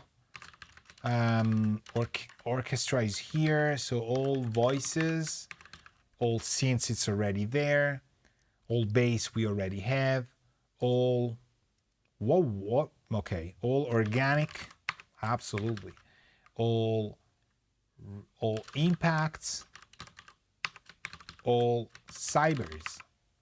That's probably, no, I have a sort of picture, but if I can't come up with an idea for it, it's probably not useful. So drums, beats, grooves, bass, orchestra, actually synths, orchestra, voices, organic, impact, cybers, effects. Okay, that is good. Now all of these go to mix A. Actually, some don't.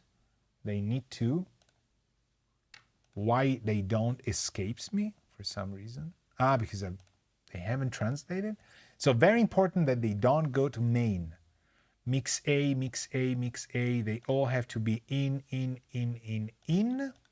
External in. Okay. All beats need to go to mix A. Track in, audio effect rack. See how fantastic you can actually route a track to just different stuff. Awesome. Now, let's take a look at that external effects. Let's suppose I have this audio track and I want to make this an external audio effect. Audio 2, and that's the issue, see? If I do audio to something like M3000, audio from cannot be, I could use two bass return, but it will become duplicated. around there. So that's why I can't do that.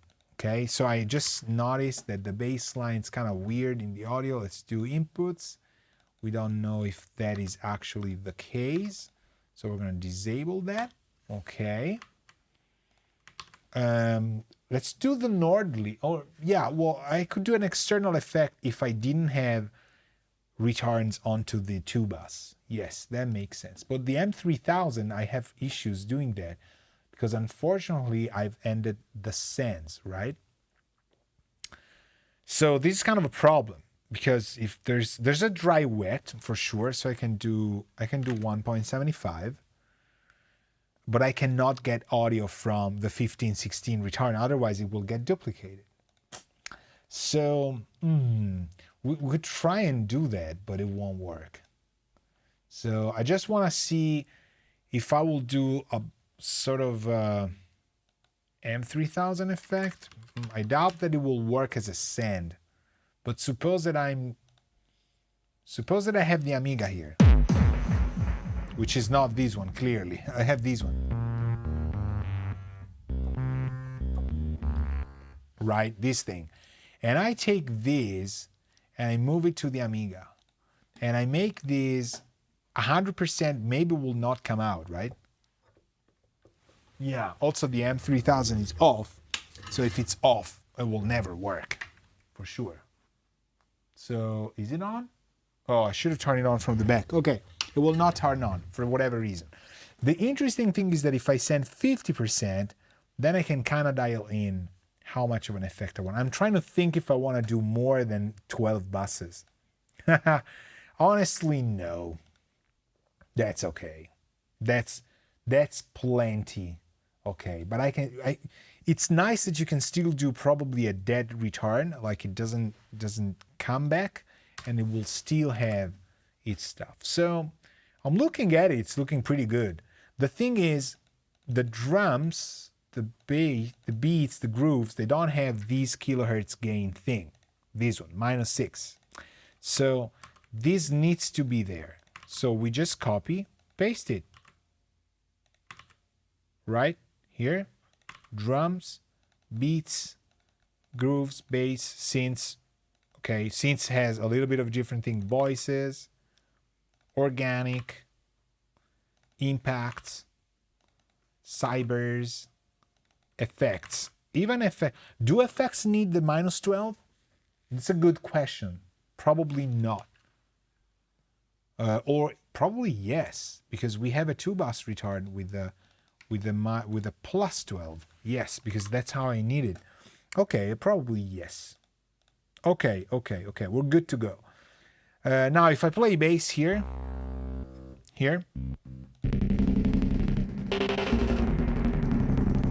Oh, we need the bass station. We need to set the bass station.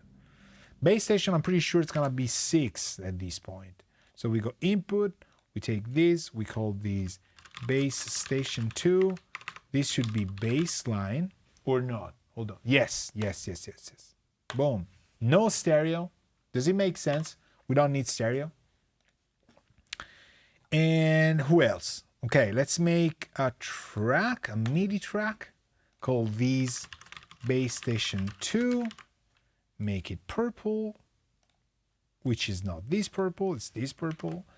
And we need to route this guy to all bass. Why did I call it bass? Oh no, to all bass. Not bass. See the difference? Boom. This one should be called bass grinder. Not all bass. That's a good thing. That's why I do that.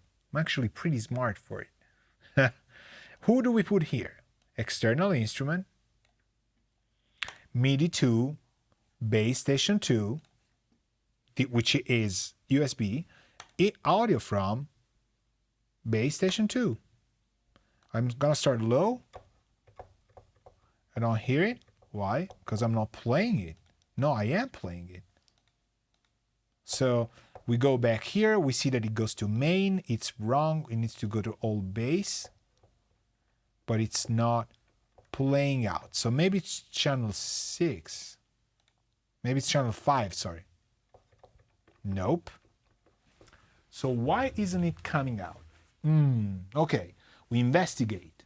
We go back to my bigger view. The bass station, for some reason, I know for sure that it's playing, for sure, but it's not coming out of there, right? Well, if I do, for example, for the Amiga, it's playing. So the bass line here is not coming out. So let's try bypass. Okay, it's not playing either. Let's backtrack it. So this guy is my second channel on the vulture, and the second channel of the vulture is actually channel 6. So people, lo and behold, this should work for whatever reason. Is it low? Is it anything? Do we want to avoid this one? So, well, we can't, because it's like vulture out going to Aurora 6, which should work. But for some reason, it doesn't. What if I turn on the local here? Then we identify that it's maybe a MIDI problem. But it's not coming out. Bass station 1, bass line. Oh, because it should be 6 though, right? But it's not coming out. Bass station 1, bass station 2. Nope. So I see MIDI coming out, and it's not. It's not playing. Volume 0.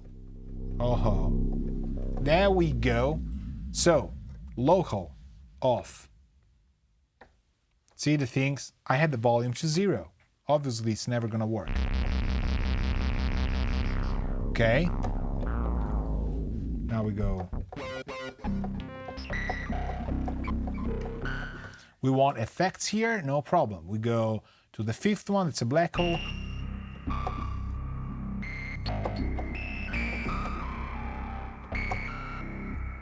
Right? Awesome. So this works. We gotta put this to 0.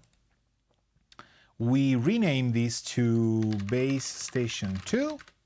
We save it as one of our instruments, and then we give it a purple color. Boom. What else? Okay, bass station should probably go here. I like the Amiga last. The bass line still doesn't work, but now I'm sure that this should be 5.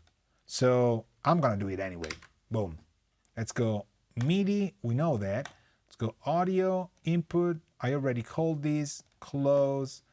We go new, MIDI. We call these baseline, and it's very easy to make mistakes and call like and use these to just say why. Oh, hold on. Insert MIDI track. Why doesn't it work? External instrument. Can't do it. Why? Why are you being complicated?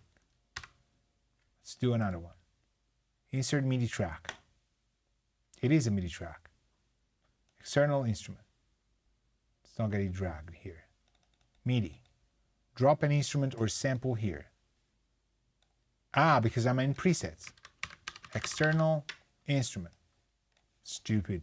Okay. Bass line. See how simple that is to do? Purple here. Call this guy right off the bat. Bass line. We know we're MIDI. That's a complicated thing. Could be 4. 6, 8, I completely forgot. So this guy is 10, 12, 8, baseline 4. Could be 4. No, there's nobody on 4. I can see that. Maybe 10. Or maybe 15. Or maybe, no. Well, it's a 14 thing. There we go. I'm starting to get short. I have a note for that one. I should know, but I don't. So baseline audio from, for sure, baseline. Okay, and this is L175 probably. So now I hear 2 things, and it is working now for whatever reason. So this guy is now my real baseline. But I think I have a local on still here. Yes. needs to be off, my friend.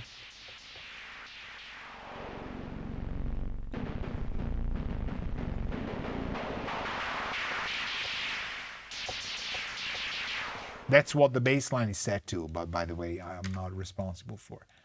So good, okay. So now we have it. So if I take this part of the bass and, or I don't know, just whatever, just press play, it's probably gonna be a little bit loud, maybe, maybe not.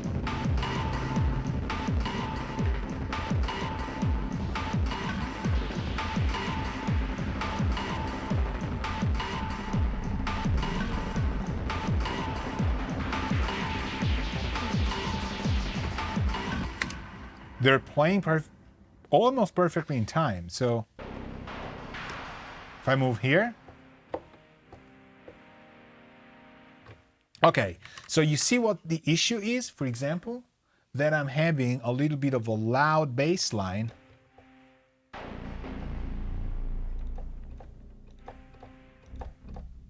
The bass line is loud. You just go to the instrument and drop it.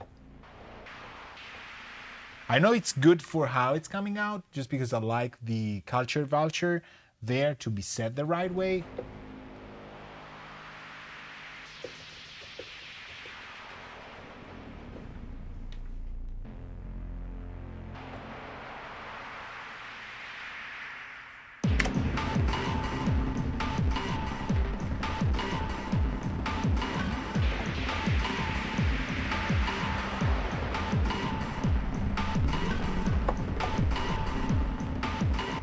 Okay, so suppose I wanna record this, right, on the arrange. Now, because it's like, how do you track this stuff? It's fairly easy. I mean, you just press record, and what we want to track here, bass line, right? We just go F9.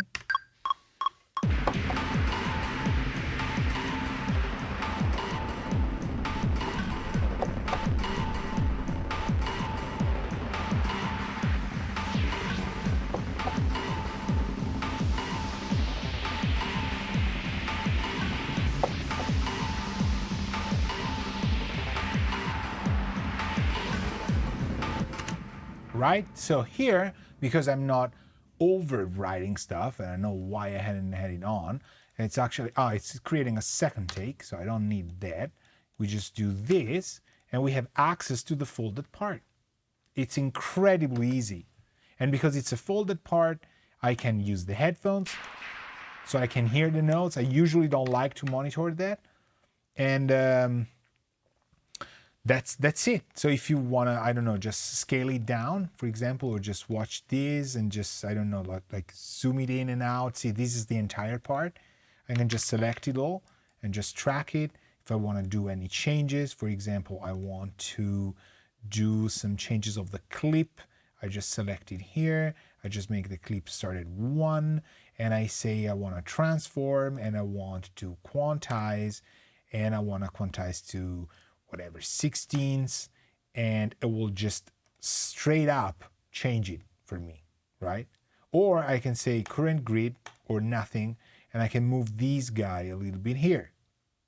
See, but it doesn't, okay, well, this probably does match. Let me see that, 16, right? So it made some changes, you see, and I can change the ends as well. If I want to do 8s, now it's completely sort of legato in a part, right? So I press here. Can solo this, for example.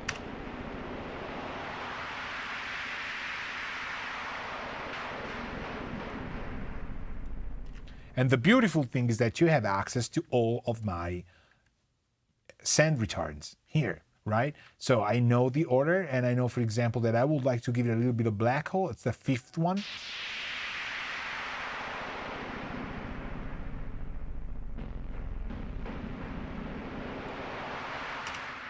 And it's just that, right?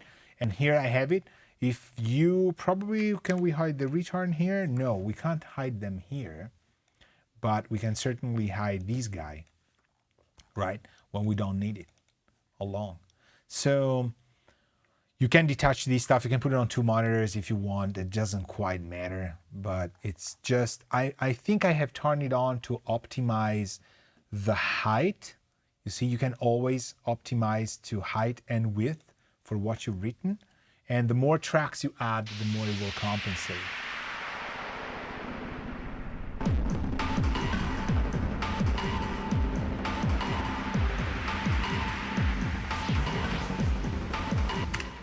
For example, just, you know, and you can drag whatever you want in here.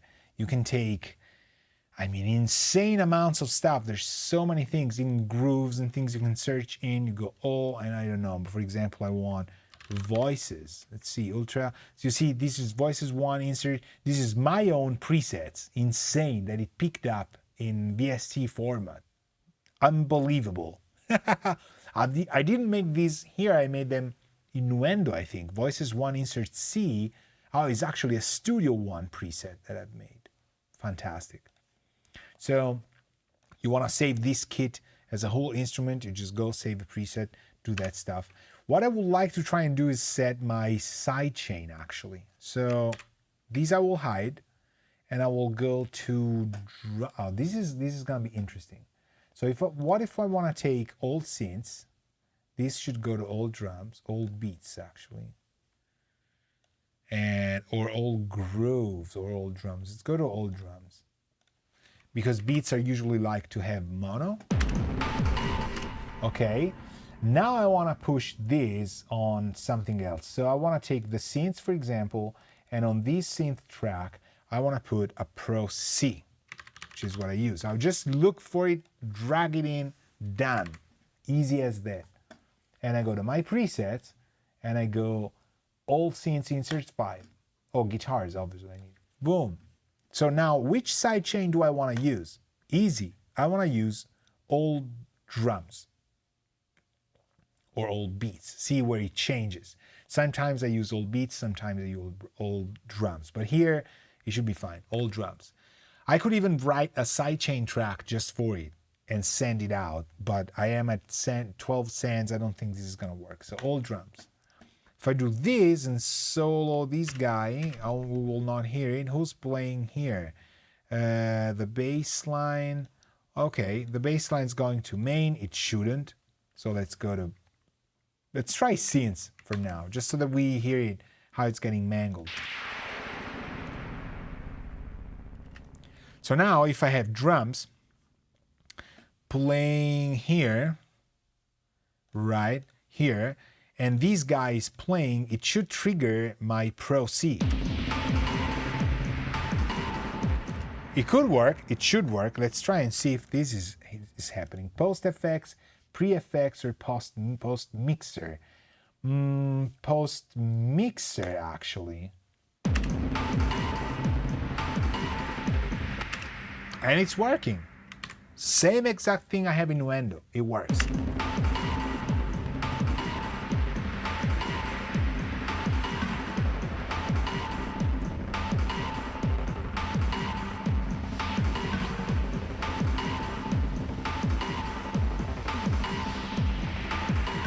And it's doing it. Awesome. Now this guy is bass, right? So what if we take this and we copy it? Boom. Actually, yeah, I mean, it works. The only thing I would do is I use drums for acoustics. So this is beats. So we need to change this guy to beats. And we need to change this guy to beats as well. But you could put 2 in line, and you're gonna get, you know, if you have drums only on one, it will react to the one you have. So all beats, that's fine. Gain, no. So post mixer, or post effect. Well, I'll do post mixer. The lower it is, the less it will trigger. So I think post mixer is fine. Gain, mix. I mean, look at that. You have everything. Super cool. So now the bass should also get sidechained onto the kick. Okay, it's not even playing. Why isn't it playing?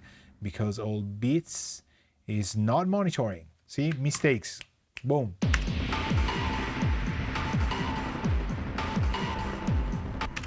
I will try and turn these off while it's playing. You'll see it here.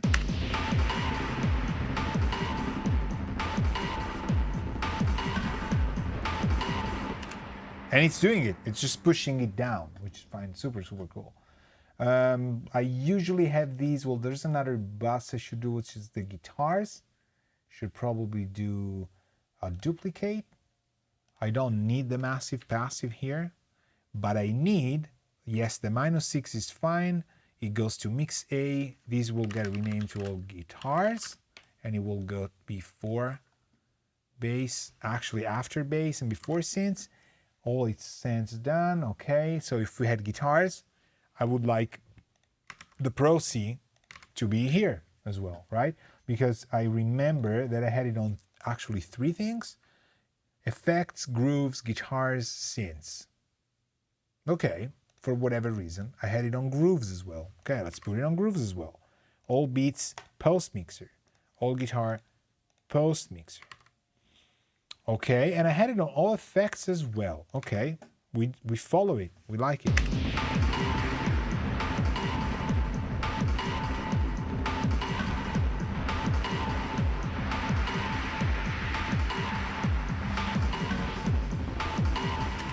Nice. It works. People, this is really a no-brainer. It's becoming super, super fast. And again, you go down here, you see mix A, you see what I have. If I like it, don't like it, mix B. We have the gold clip, the master track, the MO1, everything's off. These kind of setups not giving me too much of an issue with that one, with latency and stuff. But we could track it, we'll see what's the delay like. It works. It works really nice. What else could I do? Nothing else. It's 9 p.m. people. Should go eat something. Sounds fine. That one works. It will probably get the MIDI out of what it needs to have. The cool thing about this is that 15, 16, 16 is getting clock as well. Clock delay, clock type song. Why is it clock type song? Nope. Pattern? No. Why is this? I'm thinking I should do it differently. Should all be done completely the opposite. Sync type MIDI clock. Song or pattern. Hardware resync start only. Okay. So the problem is clock type song. Good. Okay, the pedals need to get song. Let's try and make last thing. You know how the bass line wasn't working? This is important. There's going to be plenty of people that are going to say, then you cannot use Erica Synth stuff on Ableton. Doesn't work. No. You can. So I'm going to put it back in pattern mode. And I'm going to set it back to clock in and MIDI and all that stuff. Okay. So we go to config, clock. I go to MIDI. And then I say MIDI in, channel 1, MIDI out off, MIDI clock on, the bar follow off, 128, this should be fun. If I press play, the bass line doesn't work, doesn't go anywhere. You'll see the LEDs go, right, when it works. So what we need to do, the pedals, we need to set them to song, and we need to tell them, look, don't resync. There's no need to resync. It's just how you work with the pedal. And the bass line, which I think it's 14, should be MIDI clock type song and start only. Probably, or probably don't resync. Let's try with start only. Can I play it? Can I go bass line and play it? I will mute the segment for the bass line, which should be, I forgot which shortcut it had. Hold on, deactivate clip, 0, 0, interesting. Boom, okay. And we play it in solo, and we hear the pattern maybe go. No, it's still doing its reset. Let's try don't resync. Okay. Okay, maybe it's Maybe it's not 14 for whatever reason, but it is 14. Otherwise, it wouldn't work. Okay, so what do we do? Pattern? Maybe.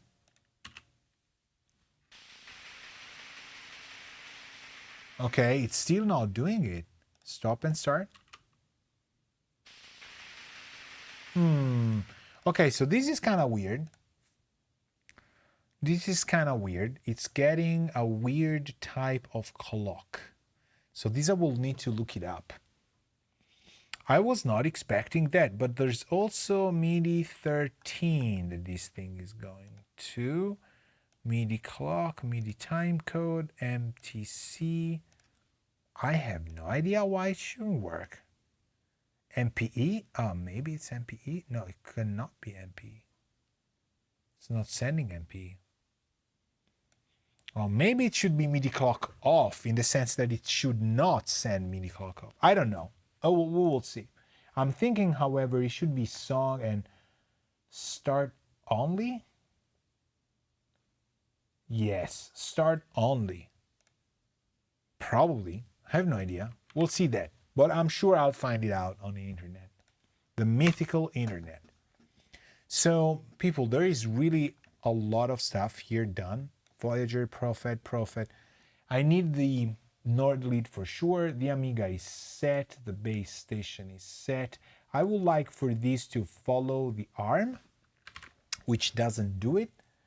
Let's do that. Theme and color, record. It should be here. Record session, exclusive, loop warp. I will never find it now that I'm tired. But I remember that I used to drag to just select a track and it will become armed right off the bat. So it's not about theme and colors. It's not the follow system. This is true. Tab key, permanent, multiple instances. This is kind of scroll behavior, outline, follow. It probably is record, warp, and launch. Exclusive ARM and solo. Clip update rate, start transport record, default warp mode, default launch mode, default launch quantization, select on launch, start recording on scene launch. Nope. Start record. I don't know. Well, we'll find it out. It's gotta be somewhere in here. Or maybe it's even, you never know.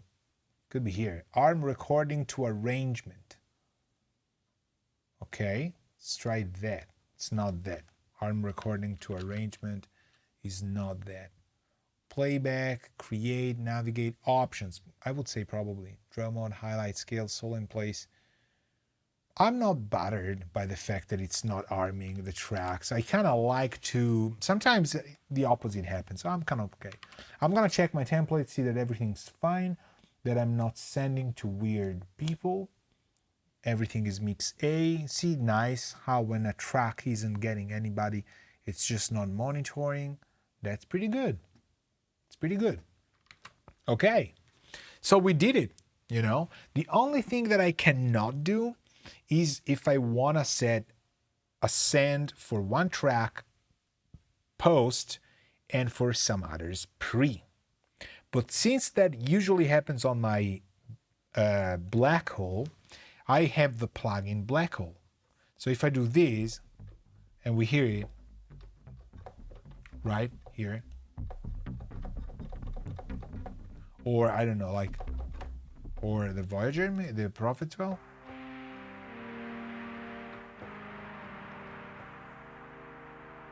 Right? Suppose I want to send these to the black hole, but I want to send it in pre.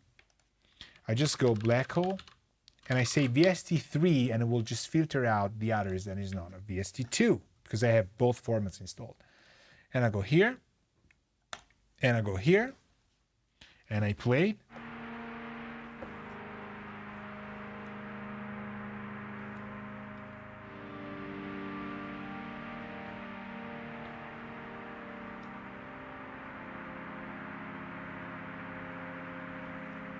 And I don't remember if I was using one or two, actually.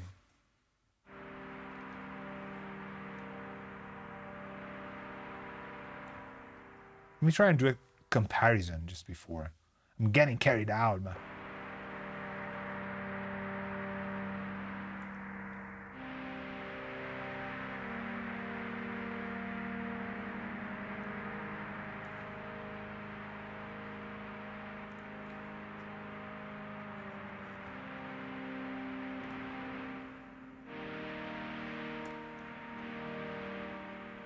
This one sounds closer, maybe.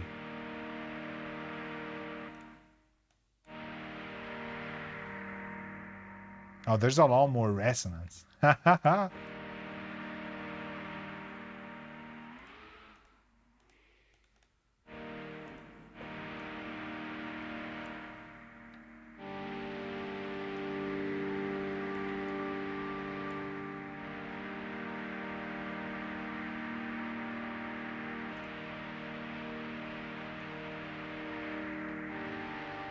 Oh, this is it.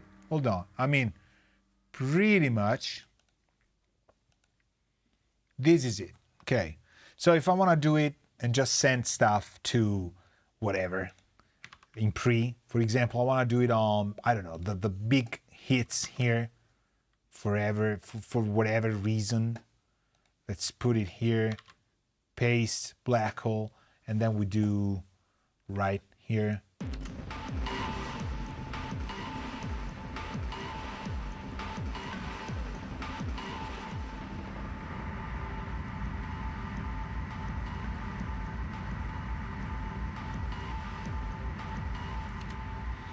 So I cannot send sounds to pre and post, because if you do it for one thing, it will be for all of them, you see?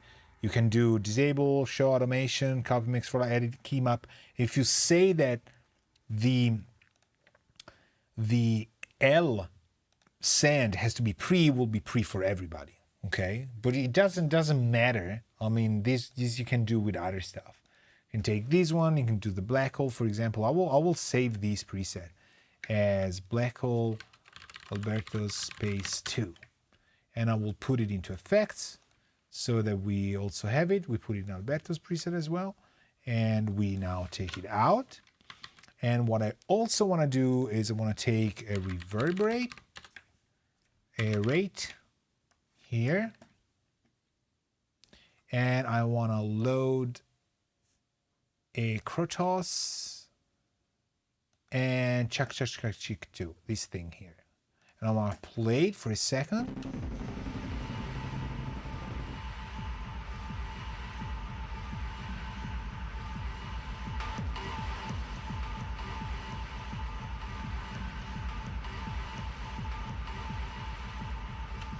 Nice, okay. And I will probably save this as Crotosian. I don't think it's exactly the same preset, but it's okay.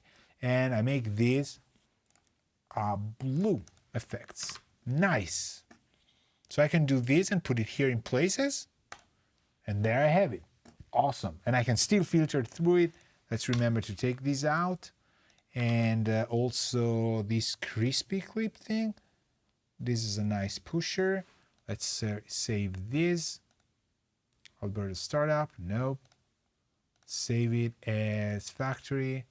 Let's go to Alberto's crispy drums.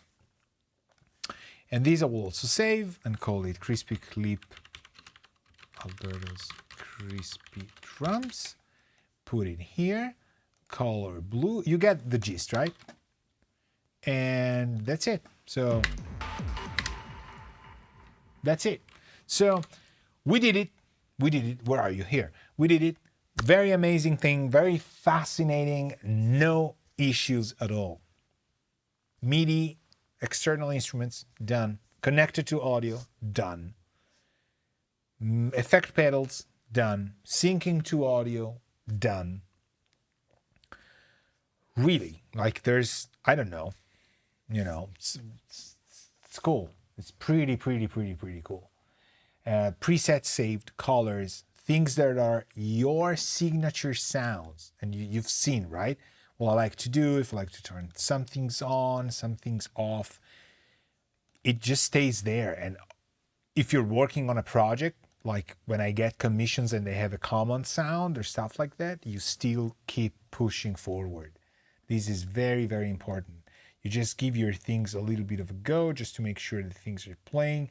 If you want to use different stuff, you just copy and then copy this one onto the orchestral stuff, on the organic stuff, the impacts, for example. If you want to give your impacts just common reverbs, or you know, you have reverse sounds, or You just go here, turn it on, and turn these on, these send on, and you have the Crotosian on all of your impacts.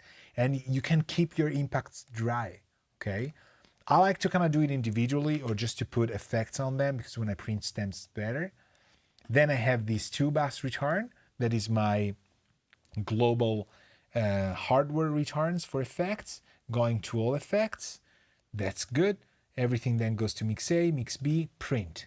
You know, we could use different colors for this one, you know, if we just want to make sure that we know that that's the mix. Maybe a pink thing could really do it. Gold I usually keep for something else.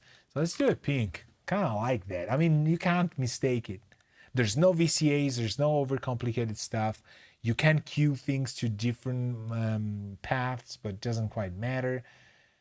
It's a good format. It's a good system for sure. And you could take this print, for example, and I could do an external instrument here,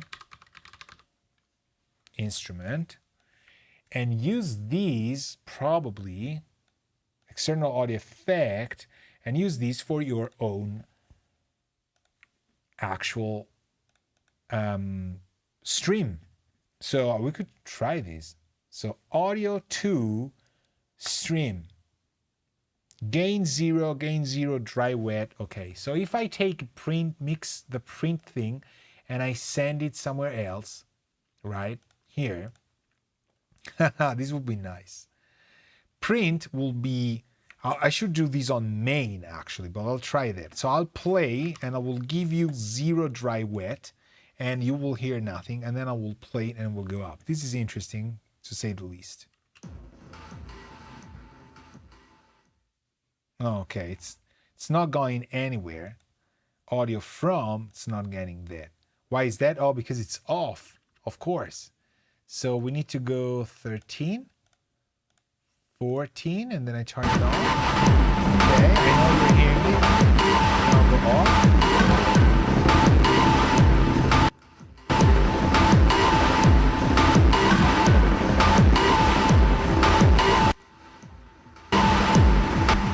We could do that for sure. And if I get the gain up again, we should kind of hear it. Maybe not no input, maybe here.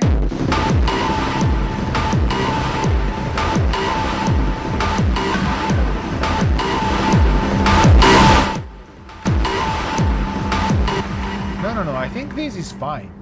In the print, well, I should not do it in the print. I should do it in the actual main. So I will send these here. I will put it before my reverberate so you don't have the correction. And then I take some simple gain here,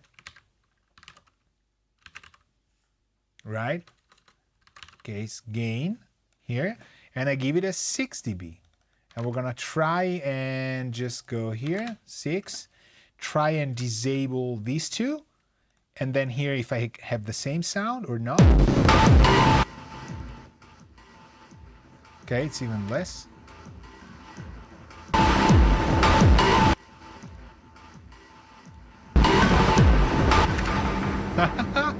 Amazing. So what am I doing? I'm sending you half of my stream, of my audio effect to the stream, right? But this is taking 50% out of my volume in general because it's not returning from anything. Does it make sense? Then it's getting affected by reverberate for my room calibration, and I could just get a reverb blend that goes up to just 3 more, right? But I don't want to do that, right? I want to keep it there. And so I put a gain afterwards that is just recovering. And this way, if I need to stream to you, I can rename these maybe? No. Okay, well, I could fold. I could do different stuff. But I'm sending you the stream, and there's no need now to do it from the control panel. I mean, even as a streamer, you can do that and have room calibration, and it works. You can stream to people, and it will be okay. Worst case scenario, nothing here does anything. I'll call these 2 stream. and I will actually save it, probably main audio to stream, and I will put it in Alberto's preset without a color. Boom, nice. Okay, done. People, there's really nothing more than I want to say for today. It was a very long stream, but very, very, very productive. I hope Ableton kind of sees these and finds it appealing from this standpoint. We will start making composing sessions and stuff, and I will probably start using live rather than Nuendo, just because I want you to kind of feel how it's a go thing. You cannot stop around, right? So even this start, I will develop this theme or whatever this is, because it's exactly part of what I wanted. So we'll see, okay?